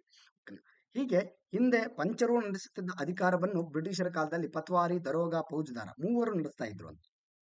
ಪತ್ವಾರಿ, ದರೋಗ ಮತ್ತೆ ಫೌಜದಾರ ಇವರು ಮೂವರು ಗ್ರಾಮದ ಸಂಪೂರ್ಣವಾದ ಅಧಿಕಾರವನ್ನ ನಿರ್ವಹಿಸ್ತಿದ್ರು. ಓಕೆನಾ. ಇಲ್ಲಿ ನೋಡಿ ಏನಾಗುತ್ತೆ, ಇಲ್ಲಿ ನಂತರ ಸ್ವಲ್ಪ ಸ್ವಲ್ಪ ಒಂದು ಅಧಿಕಾರವನ್ನ ಬ್ರಿಟಿಷರು ಕಿತ್ಕೋತಾರೆ ಅಂತ ಅರ್ಥ ಆಯ್ತು ಇಲ್ಲಿ, ಅಲ್ವಾ. ಅವರು ತಾವು ಇಲ್ಲಿ ನೇಮಕ ಮಾಡಿ ಅಧಿಕಾರವನ್ನ ನಡೆಸ್ತಾರೆ ಅಂತ. ಓಕೆನಾ. ಎಸ್ ನೋಡಿ, who was the patwari in history. Patwari ಅಂದ್ರೆ ಯಾರು? ಓಕೆನಾ, ಇವ್ರ ಬಗ್ಗೆ ನೋಡೋದಾದ್ರೆ ನಿಮ್ಗೆ ಗೊತ್ತಿರಬಹುದು, ಈ ಪಟ್ವಾರಿ ಅನ್ನೋ ಪದ ಏನಿದಿಲ್ಲ, this is from Persia. Persia ಅನ್ನೋ ಪದದಿಂದ ಬಂದಂತದ್ದು. ಇದು ಮೊಘಲರ ಕಾಲದಲ್ಲೇ ಹುಟ್ಟಿಕೊಂಡಿತ್ತು. ಇದು ಕೂಡ ನೆನಪಿರಲಿ ನಿಮ್ಗೆ. ಓಕೆನಾ. ಬ್ರಿಟಿಷರ್ಸ್ ಡೈರೆಕ್ಟ್ ಆಗಿ ಈ ಪಟ್ವಾರಿನ ನೇಮಕ ಮಾಡ್ತಿರ್ಲಿಲ್ಲ. ಓಕೆ, ಮೊದಲು ಅದಕ್ಕಿಂತ ಬಿಫೋರು ನಮ್ಮ ಇತಿಹಾಸದಲ್ಲಿ ಪಟ್ವಾರಿ ಅನ್ನೋ ಒಂದು ಪದ ಮೊಘಲರ ಕಾಲದಲ್ಲೇ ಉಟ್ಕೊಂಡಿತ್ತು. ಮೊಘಲರ ಕಾಲದಲ್ಲಿ ಅಂತಂದ್ರೆ ಹೆಂಗೆ ಬಂತು? ಓಕೆನಾ. ಈ ಮೊಘಲರ ಕಾಲದಲ್ಲಿ ಯಾಕೆ ಹೇಳ್ತಾ ಇದ್ದೀನಿ ಅಂದ್ರೆ, ಪಟ್ವಾರಿ ಅಂದ್ರೆ ಮುಂದೆ ನೀವೇ ಪಟ್ವಾರಿ ಆಗ್ತೀರಾ ಅಂದ್ರೆ ಮುಂದೆ ವಿಲೇಜ್ ಅಕೌಂಟ್ ಆಗ್ತಿರಲ್ವ ನೀವು. ಓಕೆನಾ. ಗ್ರಾಮ ಲೆಕ್ಕಿಗ ವಿಲೇಜ್ ಅಕೌಂಟ್ ಅವ್ರು ನೀವೇ. ಆಮೇಲೆ ನೋಡಿ, ಪಟ್ವಾರಿ ಪದ್ಧತಿ ಭಾರತದಲ್ಲಿ ಮೊಘಲರ ಕಾಲದಲ್ಲಿ ಹುಟ್ಟಿಕೊಂಡಿದೆ ಎಂದು ಭಾವಿಸಲಾಗಿದೆ. ಹಾಗಾಗಿ ಏನಂತಂದ್ರೆ ಇಲ್ಲಿ ಒಂದ್ ಅರ್ಥ ಮಾಡ್ಕೊಳ್ಳಿ, this is a word from Persia. ಪರ್ಷಿಯಾದಿಂದ ಬಂದಂತ ವರ್ಡ್ ಆಗಿದೆ ಅಂತಂದ್ರೆ ಮೊಘಲರ ಕಾಲದಲ್ಲಿ ಮತ್ತೆ ದೆಹಲಿ ಸುಲ್ತಾನರ ಕಾಲದಲ್ಲಿ ಇವರು ಇದೇ ಪದವನ್ನ ಬಳಸ್ತಾರೆ. ಬಿಕಾಸ್ ದೇ ಆರ್ ಫ್ರಮ್ ಏನು ಅರಬ್ಸ್ ಮತ್ತೆ ಟರ್ಕರ್ ಅಲ್ವಾ, ಅವರು ಕೂಡ ಇಸ್ಲಾಮಿಕ್ ಕಂಟ್ರಿ ಅವರು ಕೂಡ. ಹಾಗಾಗಿ ಈ ವರ್ಡ್ ಕೂಡ ಇಸ್ಲಾಮಿಕ್ ಕಂಟ್ರಿಯಿಂದ ಬಂದಂತದ್ದಾಗಿರೋದ್ರಿಂದಾಗಿ ಇಲ್ಲಿ ಏನಾಗುತ್ತೆ, ಈ ಪಟ್ವಾರಿ ಅನ್ನೋ ಪದ ಮೊಘಲರ ಕಾಲದಲ್ಲಿ ಹುಟ್ಟಿಕೊಂಡಿತ್ತು ಅಂದ್ರೆ ತಪ್ಪಾಗ್ಲಿಕ್ಕಿಲ್ಲ. ಇದನ್ನ ಯಾಕೆ ಎಕ್ಸ್ಪ್ಲೇನ್ ಮಾಡಿದೆ ಅಂದ್ರೆ, ವಿಲೇಜ್ ಅಕೌಂಟ್ ಅಲ್ಲಿ ನಿಮ್ಗೆ ಇದನ್ನು ಕೂಡ ಕೇಳುವ ಸಾಧ್ಯತೆ ಇರುತ್ತೆ. ಯಾಕಂದ್ರೆ ಪಟ್ವಾರಿ ಅಂದ್ರೆ ಇವತ್ತಿನ ನೀವೇನು ವಿಲೇಜ್ ಅಕೌಂಟ್ ಆಗ್ತಿರಲ್ಲ, ಇವನ್ಲಿ. ಓಕೆನಾ. ಎಸ್, ಪಟ್ವಾರಿಗಳು ಭೂ ದಾಖಲೆಗಳನ್ನು ನಿರ್ವಹಿಸಿ ಹಳ್ಳಿಗಳಿಂದ ಕಂದಾಯವನ್ನು ಸಂಗ್ರಹಿಸುವ ಜವಾಬ್ದಾರಿಯನ್ನು ಹೊಂದಿದ್ದರು. ಬ್ರಿಟಿಷ್ ಭಾರತದಲ್ಲಿ ಪಟ್ವಾರಿ ಪದ್ಧತಿಯನ್ನು ಮುಂದುವರಿಸಲಾಯಿತು ಮತ್ತೆ ವಿಸ್ತರಿಸಲಾಯಿತು. ಆದ್ರೆ ನಾನು ಹೇಳಿದೆ, ಇಲ್ಲಿ ಮೊಘಲರ ಕಾಲದಲ್ಲಿ ಮತ್ತೆ ದೆಹಲಿ ಸುಲ್ತಾನರ ಕಾಲದಲ್ಲಿ ಈ ಪಟ್ವಾರಿ ಇದ್ದ. ಅಂದ್ರೆ ಗ್ರಾಮದಲ್ಲಿ ಗ್ರಾಮ ಒಂದು ಲೆಕ್ಕವನ್ನ ನೋಡ್ಕೊಳ್ಳೋದ್ರ ಜೊತೆಗೆ ಗ್ರಾಮದ ಒಂದು ದಾಖಲೆಗಳನ್ನ ನೋಡ್ಕೊಳ್ತಿದ್ದ. ಇವನಿಗೆ ಏನಂತಂದ್ರೆ ಊರಿನ ಎಲ್ಲಾ ವಿಚಾರಗಳು ತಿಳಿತಾ ಇತ್ತು. ಓಕೆನಾ. ಪ್ರತಿಯೊಬ್ಬರ ಒಂದು ಏನು ಮನೆ ಎಲ್ಲಿದೆ, ಯಾರು ಎತ್ತ, ಅವ್ರ ಜೀವನ ಏನು. ಯಾಕಂದ್ರೆ ಊರಿನಲ್ಲಿ ಇರ್ತಕ್ಕಂಥ ವಿಎಗಳಿಗೆ, ಇವಾಗ ಓಕೆನಾ, ವಿಎಗಳಿಗೆ ಆಲ್ಮೋಸ್ಟ್ ಗೊತ್ತೇ ಇರುತ್ತೆ ರೀ. ಓಕೆನಾ. ಲೋಕಲ್ಸ್ ಆಗಿಬಿಟ್ಟಿರ್ತಾರೆ. ಅವ್ರಿಗೆ ಎಲ್ಲಿಂದಾನೇ ಜಾಬ್ ಬಂದ್ರು ಕೂಡ ಎಲ್ಲವನ್ನು ಕೂಡ ಸ್ಟಡಿ ಮಾಡ್ತಾ ಇರ್ತಾರಲ್ವಾ ವಿಲೇಜ್ ಅಕೌಂಟ್ಗಳು. ಎಲ್ಲ ದಾಖಲೆ ಏನೇ ಇರಲಿ, ಎಲ್ಲ ಇಡೀ ಊರಿನ ಡೀಟೇಲ್ಸ್ ಬಯೋಡಾಟಾನೇ ಅವ್ರ ಹತ್ರ ಇರುತ್ತೆ. ಒಂದು ಊರಿನ ಬಯೋಡಾಟಾವೇ ವಿಲೇಜ್ ಅಕೌಂಟ್ ಹತ್ರ ಇರುತ್ತೆ ಅಲ್ವಾ. ಸೊ ಹಾಗಾಗಿ ಅವರು ಸಂಪೂರ್ಣವಾಗಿ ಅಧ್ಯಯನ ಮಾಡ್ತಾ ಇರ್ತಾರೆ. ಇಲ್ಲಿ ಏನಂತಂದ್ರೆ ಪಟ್ವಾರಿ ಆ ಒಂದು ದೆಹಲಿ ಸುಲ್ತಾನ ಮತ್ತೆ ಮೊಘಲರ ಕಾಲದಲ್ಲಿ ಯಾಕೆ ಪ್ರಸಿದ್ಧಿ ಆಗ್ಲಿಲ್ಲ ಅಂತಂದ್ರೆ, ನಾನು ಹೇಳ್ದೆ, ದೆಹಲಿ ಸುಲ್ತಾನರು ಮೊಘಲರು ಗ್ರಾಮ ಆಡಳಿತಕ್ಕೆ, ಸ್ಥಳೀಯ ಸರ್ಕಾರಗಳಿಗೆ ಯಾವತ್ತೂ ಕೂಡ ಅವರು ಇಂಪಾರ್ಟೆನ್ಸ್ ಕೊಟ್ಟೇ ಇಲ್ಲ. ನಾಮಕಾವಸ್ಥೆಗೆ ಮಾತ್ರ ತಮಗೆ ಏನೋ ಒಂದು ದಾಖಲೆಗಳು ಬೇಕಲ್ಲ, ಅದೆಲ್ಲವನ್ನ ಈ ಪಟ್ವಾರಿಯಿಂದ ತರಿಸ್ಕೊತಾ ಇದ್ರು ಅವರು. ಓಕೆನಾ. ಇವನ ಒಂದು ನೇತೃತ್ವದಲ್ಲಿ ಗ್ರಾಮದಲ್ಲಿ ಆಡಳಿತ ಮಾಡ್ಲಿಕ್ಕೆ ದೆಹಲಿ ಸುಲ್ತಾನರು ಮತ್ತೆ ಮೊಘಲರು ಬಿಟ್ಟಿದ್ರು. ಓಕೆನಾ. ಬ್ರಿಟಿಷರು ಕೂಡ ಇದೇ ತರ ಮಾಡ್ತಾರೆ. ಇವ್ರದ್ದು ಕೂಡ ಸ್ಟಾರ್ಟಿಂಗ್ ಅಲ್ಲಿ ಸೆಂಟ್ರಲೈಸ್ ಮಾಡ್ತಾರೆ ಅಧಿಕಾರ. ಓಕೆನಾ. ಅಂದ್ರೆ ಏಕೀಕರಣ ಮಾಡ್ಕೊಂಡು ಆಳ್ತಾರೆ. ಯಾರಿಗೂ ಕೂಡ ಸಂಪೂರ್ಣ ಅಧಿಕಾರ ಕೊಡೋದಿಲ್ಲ ರೀ ಇವರು ಬ್ರಿಟಿಷರು. ಸೇಮ್ ಆಸ್ ಇಟ್ ಈಸ್ ಬ್ರಿಟಿಷರು ಎಲ್ಲಿ ಏನು ದೆಹಲಿ ಸುಲ್ತಾನರು ಮತ್ತು ಮೊಘಲರು ಮಾಡ್ತಾರಲ್ಲ, ಅವ್ರ ತರನೇ ಬಿಹೇವ್ ಮಾಡ್ತಾರೆ ಇವರು. ಗ್ರಾಮ ಮಟ್ಟದಲ್ಲಿ ಸ್ಥಳೀಯ ಸರ್ಕಾರವನ್ನು, ಸ್ಥಳೀಯ ಅಂತಲ್ಲ, ಯಾವ ಅಧಿಕಾರವನ್ನು ಕೂಡ ನಮ್ಮ ಭಾರತೀಯರಿಗೆ ಅವರು ಕೊಡದೇ ಇಲ್ಲ. ಒಂದೇ ಮಾತಲ್ಲಿ ಹೇಳ್ಬೇಕಂದ್ರೆ ಬ್ರಿಟಿಷರು ಸ್ಟಾರ್ಟಿಂಗ್ ಅಲ್ಲಿ. ನಂತರ ಬೇರೆ ಬಿಡಿ, ಇತಿಹಾಸ ಸ್ವತಂತ್ರ ಸಿಕ್ಕನ ಮೇಲೆ ಅದು ಬೇರೆ ರೀತಿ ಸೃಷ್ಟಿ ಆಗುತ್ತೆ. ಅದು ಏನೇ ಇರ್ಲಿ, ಇವುಗಳ ಬಗ್ಗೆ ನಾವು ಗ್ರಾಮ ಪಂಚಾಯತಿಗೆ ಸಂಬಂಧಪಟ್ಟಂಗೆ ಪದಗಳ ಬಗ್ಗೆ ನಾವು ಓದ್ತಾ ಹೋಗೋಣ ಅಷ್ಟೇ. ಓಕೆನಾ. ಎಸ್ ನೋಡಿ, local government came into existence through several act. ಇಲ್ಲಿ ಏನಂತಂದ್ರೆ ಸ್ಥಳೀಯ ಸರ್ಕಾರಗಳು ಬ್ರಿಟಿಷರ ಕಾಲದಲ್ಲಿ ಕೆಲವು ಆಕ್ಟ್ ಗಳ ಮುಖಾಂತರ ಡೆವಲಪ್ಮೆಂಟ್ ಆದವು ಅಂತ ಹೇಳಿದ್ರೆ ತಪ್ಪಾಗಿ. ಇಲ್ಲಿ ನೋಡಿ, ಮುನ್ಸಿಪಲ್ ಕಾರ್ಪೊರೇಷನ್ ಆಕ್ಟ್ ಅಂತ ಬರುತ್ತೆ. 1687 ಅಲ್ಲಿ ಆನ್ ಡಿಸೆಂಬರ್ 29 1687 ಇನ್ ಮದ್ರಾಸ್ ಅಲ್ಲಿ ಬರುತ್ತೆ ಇದು. ಓಕೆನಾ. ದ ಬ್ರಿಟಿಷ್ ಕಿಂಗ್ ಜೇಮ್ಸ್ ಈ ಒಂದು ಆಕ್ಟ್ ಅನ್ನ ತರ್ತಾನೆ. ಓಕೆನಾ. By announcing the royal charter ಅಂತ ಹೇಳ್ಬೋದು. ಇದನ್ನ ರಾಯಲ್ ಚಾರ್ಟರ್ ಅಂತ ಕರೀತಾರೆ. ಅದೇ ರೀತಿ Madras corporation established municipal corporation act. ಎಲ್ಲಿ ಏನಂತಂದ್ರೆ, ನಮ್ಮ ಭಾರತದಲ್ಲಿ ಮೊಟ್ಟ ಮೊದಲ ಒಂದು ಕಾರ್ಪೊರೇಷನ್ ಅಂತ ಬಂದಿದ್ದು ಮದ್ರಾಸ್ ಅಲ್ಲಿ. ಮೊದಲ ಕಾರ್ಪೊರೇಷನ್ ಅಂತ ಆರಂಭವಾಗಿದ್ದು ಮದ್ರಾಸ್ ಅಲ್ಲಿ. ಓಕೆನಾ. ಭಾರತದಲ್ಲಿ ಮೊದಲಿಗೆ ಕಾರ್ಪೊರೇಷನ್ ಅನ್ನೋ ಒಂದು ಪದ ಅಥವಾ ಕಾರ್ಪೊರೇಷನ್ ಅನ್ನೋ ಒಂದು ಏನು ಸಹಕಾರಿ ಒಂದು ಸಂಸ್ಥೆ ಬಂದಿದ್ದು ಮೊಟ್ಟ ಮೊದಲ ಬಾರಿಗೆ ಮದ್ರಾಸ್. ಈಗಿನ ಚೆನ್ನೈ, ಈಗ ಚೆನ್ನೈ ಅಂತ ಕರಿತೀವಿ ಅಲ್ವಾ. ಚೆನ್ನೈ ಅಂತಾರೆ, ಮದ್ರಾಸ್ ಅಂತಾರೆ ಅಲ್ವಾ. ಇರ್ಲಿ. ಓಕೆನಾ. ಅಲ್ಲಿ ಮದ್ರಾಸ್ ಅಲ್ಲಿ ಮೊದಲು ಬಂತು ಅಂತ. ಯಾವ ಆಕ್ಟ್ ಅಡಿಯಲ್ಲಿ? ಮುನ್ಸಿಪಲ್ ಕಾರ್ಪೊರೇಷನ್ ಆಕ್ಟ್ 1687 ಇದರ ಅಡಿಯಲ್ಲಿ ಅಲ್ವಾ. ಆಮೇಲೆ ನೋಡಿ, this act came into existence on September 29, 1688. ಇದೇನಾಗುತ್ತೆ, ಫಸ್ಟ್ಗೆ ಇಲ್ಲೇನಾಗುತ್ತೆ, ಕಾರ್ಯರೂಪಕ್ಕೆ ಬರೋದು ಯಾವಾಗ? ಸೆಪ್ಟೆಂಬರ್ 29, 1688. ಇಲ್ಲಿ ಈ ಆಕ್ಟ್ ಅಲ್ಲಿ ಬರುತ್ತೆ ಯಾವುದು? ಮದ್ರಾಸ್ ಕಾರ್ಪೊರೇಷನ್. ಮದ್ರಾಸ್ ಕಾರ್ಪೊರೇಷನ್ ಅನ್ನೋದು ಒಂದು ಸಂಸ್ಥೆ. ಈ ಸಂಸ್ಥೆ ಮದ್ರಾಸ್ ಅಲ್ಲಿ ಬರುತ್ತೆ. ಯಾವ ಆಕ್ಟ್ ಅನ್ನ ಅಡಿಯಲ್ಲಿ? ಮುನ್ಸಿಪಲ್ ಕಾರ್ಪೊರೇಷನ್ ಆಕ್ಟ್ ಅನ್ನು ಅಡಿಯಲ್ಲಿ ಬರುತ್ತೆ. ಇದು ಆಕ್ಟ್ ನಿಮಗೆ ಗೊತ್ತಿದೆ. ಬಿಲ್ ಮತ್ತೆ ಆಕ್ಟ್ಗಳ ವ್ಯತ್ಯಾಸ ಗೊತ್ತಿದೆ. ಬಿಲ್ ಅಂದ್ರೆ ಏನು, ಇವಾಗ ಪ್ರೆಸೆಂಟ್ ನಾವು ಕಂಪೇರ್ ಮಾಡಿದ್ರೆ ಒಂದು ಬಿಲ್ ಏನಿರುತ್ತಲ್ಲ, ಅದು ರಾಷ್ಟ್ರಪತಿ ಅಂಕಿತ ಇನ್ನೂ ಆಗಿರೋದಿಲ್ಲ. ರಾಜ್ಯಸಭೆ ಮತ್ತೆ ಲೋಕಸಭೆಯಲ್ಲಿ ಡಿಸ್ಕಸ್ ಆಗ್ತಾ ಇರುತ್ತೆ. This is one of the report ಅಂತ ಹೇಳ್ಬೋದು. ಒಂದು ವರದಿ ರೆಡಿ ಮಾಡಿರ್ತಾರೆ, ಅದಕ್ಕೆ ಬಿಲ್ ಅಂತ ಕರಿತೀವಿ. ಯಾವಾಗ ಈ ಬಿಲ್ಗೆ ರಾಷ್ಟ್ರಪತಿಯ ಸಿಗ್ನೇಚರ್ ಆಗುತ್ತೋ, ಅಂಕಿತ ಆಗುತ್ತೋ, ಆವಾಗ ಈ ಬಿಲ್ ಆಕ್ಟ್ ಆಗುತ್ತೆ. ಇಟ್ ಮೀನ್ಸ್ ಕಾನೂನು ಆಗುತ್ತೆ. ಓಕೆನಾ. ಯಾವಾಗ ಕಾನೂನು ಆಗುತ್ತೋ ಅದನ್ನ ಕಾನೂನು ಏನು ಒಂದು ಕೋರ್ಟ್ಗಳು ನೋಡ್ಕೋತವೆ. ನ್ಯಾಯ ತೀರ್ಮಾನಗಳನ್ನ ಮಾಡೋದಾಯ್ತು, ಕೋರ್ಟ್ಗಳು ನೋಡ್ಕೋತವೆ. ಅದೇ ರೀತಿ ಲೋಕಲ್ ಅಲ್ಲಿ ಹೇಳೋದಾದ್ರೆ, ಅಂದ್ರೆ ಇದಕ್ಕಿಂತ 100ರಲ್ಲಿ ಬರೋದಾದ್ರೆ, ಇದರ ಒಂದು ಕಾರ್ಯರೂಪಕ್ಕೆ ತರುವ ಕೆಲಸ ಯಾರು ಮಾಡ್ತಾರೆ? ಪೊಲೀಸ್ ಇಲಾಖೆ ಮಾಡೋದು ಅಲ್ವಾ. ಯಾವುದೇ ಕಾನೂನನ್ನ ಜಾರಿಗೆ ತಂದ ಮೇಲೆ ಯಾರಿಗೆ ನಿರ್ವಹಿಸಕ್ಕೆ ಕೊಡ್ತಾರೆ? ಅದನ್ನ ಪೊಲೀಸರಿಗೆ ಕೊಡ್ತಾರೆ. ಇವರು ರೂಲ್ ಮಾಡ್ತಾರೆ ಅದನ್ನ. ಇವರು ಯಾರೇ ಒಂದು ತಪ್ಪು ಮಾಡಿದ್ರು, ಈ ಆಕ್ಟ್ ಅನ್ನ ಪಾಲಿಸದೇ ಇದ್ರೆ ಏನ್ ಮಾಡ್ತಾರೆ? ಶಿಕ್ಷೆ ಕೊಡ್ತಾರೆ. ಓಕೆನಾ. ಶಿಕ್ಷೆ ಕೊಡ್ತಾರೆ, ಅದನ್ನ ಕೋರ್ಟಿಗೆ ಒಪ್ಪಿಸ್ತಾರೆ. ಇದು ಪೊಲೀಸರ ಕೆಲಸ. ನಿಮ್ಗೆ ಗೊತ್ತಿದೆ ಬಿಲ್ಲು ಮತ್ತೆ ಆಕ್ಟ್ ಗಳ ಒಂದು ಡಿಫ್ರೆನ್ಸ್ ಇವಾಗ ಅರ್ಥ ಆಯ್ತು ಅನ್ಕೋತೇನೆ. ಬಿಲ್ ಅಂದ್ರೆ ಒಂದು ವಿಷಯದ ಕುರಿತು ಒಂದು ರಿಪೋರ್ಟ್ ರೆಡಿ ಮಾಡ್ತಾರೆ, ಅದನ್ನೆಲ್ಲ ಡಿಸ್ಕಸ್ ಮಾಡ್ತಾರೆ ರಾಜ್ಯಸಭೆ ಮತ್ತೆ ಲೋಕಸಭೆಯಲ್ಲಿ. ಅದಾದ ನಂತರ ಯಾವಾಗ ರಾಷ್ಟ್ರಪತಿಯ ಸಿಗ್ನೇಚರ್ ಆಗುತ್ತೋ ಅವಾಗ ಇದು ಕಾನೂನಿನ ಅಡಿಯಲ್ಲಿ ಬರುತ್ತೆ ಅಂದ್ರೆ. Yes, okay. ನೋಡಿ, ಸೆಪ್ಟೆಂಬರ್ 29, 1688ರಲ್ಲಿ ಈ ಮದ್ರಾಸ್ ಕಾರ್ಪೊರೇಷನ್ ಕಾರ್ಯರೂಪಕ್ಕೆ ಬರುತ್ತೆ. ಓಕೆನಾ. ಕಾರ್ಯರೂಪಕ್ಕೆ ಬರುತ್ತೆ. It is the first corporation act in the country, the second corporation in the world. ಎಲ್ಲೋಡಿ, ಹಾಗಾದ್ರೆ ಫಸ್ಟ್ ಯಾವ್ದು ಸರ್? ಜಗತ್ತಿನಲ್ಲಿ ಲಂಡನ್ ನಲ್ಲಿ ಬರುತ್ತೆ. ಲಂಡನ್ ನಲ್ಲಿ ಕಾರ್ಪೊರೇಷನ್ ಫಸ್ಟ್ ಆಗುತ್ತೆ. ಲಂಡನ್ ನಲ್ಲಿ ಅಲ್ವಾ. ಆಮೇಲೆ ನೋಡಿ, ಇಲ್ಲಿ ಭಾರತದಲ್ಲಿ ಬಂದಂತ ಮೊದಲ ಕಾರ್ಪೊರೇಷನ್ ಎಲ್ಲಿ? ಮದ್ರಾಸ್ನಲ್ಲಿ. ಓಕೆನಾ. ಇದು ಎಷ್ಟರಲ್ಲಿ ಕಾರ್ಯರೂಪಕ್ಕೆ ಬರುತ್ತೆ? 1688. ಲಂಡನ್ ನಲ್ಲಿ ಎಷ್ಟರಲ್ಲಿ ಬರುತ್ತೆ? ಲಂಡನ್ ನಲ್ಲಿ ಮದ್ರಾಸ್ ಕಾರ್ಪೊರೇಷನ್ ಈ ಒಂದು ಫಸ್ಟ್ ಕಾರ್ಪೊರೇಷನ್, ಇದು ಜಗತ್ತಿನ ಮೊದಲ ಕಾರ್ಪೊರೇಷನ್. ಓಕೆನಾ. ಎಸ್. ಆಮೇಲೆ ನೋಡಿ, yes, in 1870 then viceroy of British India, Lord Mayo, issued the proclamation of decentralizing the administration and allowing for administration at the local level. ಅದೇ ಹೇಳಿದನಲ್ಲ ನಾವು, ಮೇಯೋ ಇದನ್ನಲ್ಲ, ಮೇಯೋ ಏನ್ ಮಾಡ್ತಾನೆ? ಮೊದಲ ಬಾರಿಗೆ ಒಬ್ಬ ಬ್ರಿಟಿಷ್ ವೈಸರಾಯ್ ಸ್ಥಳೀಯ ಸರ್ಕಾರಕ್ಕೆ ಇಂಪಾರ್ಟೆನ್ಸ್ ಕೊಡ್ಲಿಕ್ಕೆ ಸ್ಟಾರ್ಟ್ ಮಾಡ್ತಾನೆ. ಓಕೆನಾ.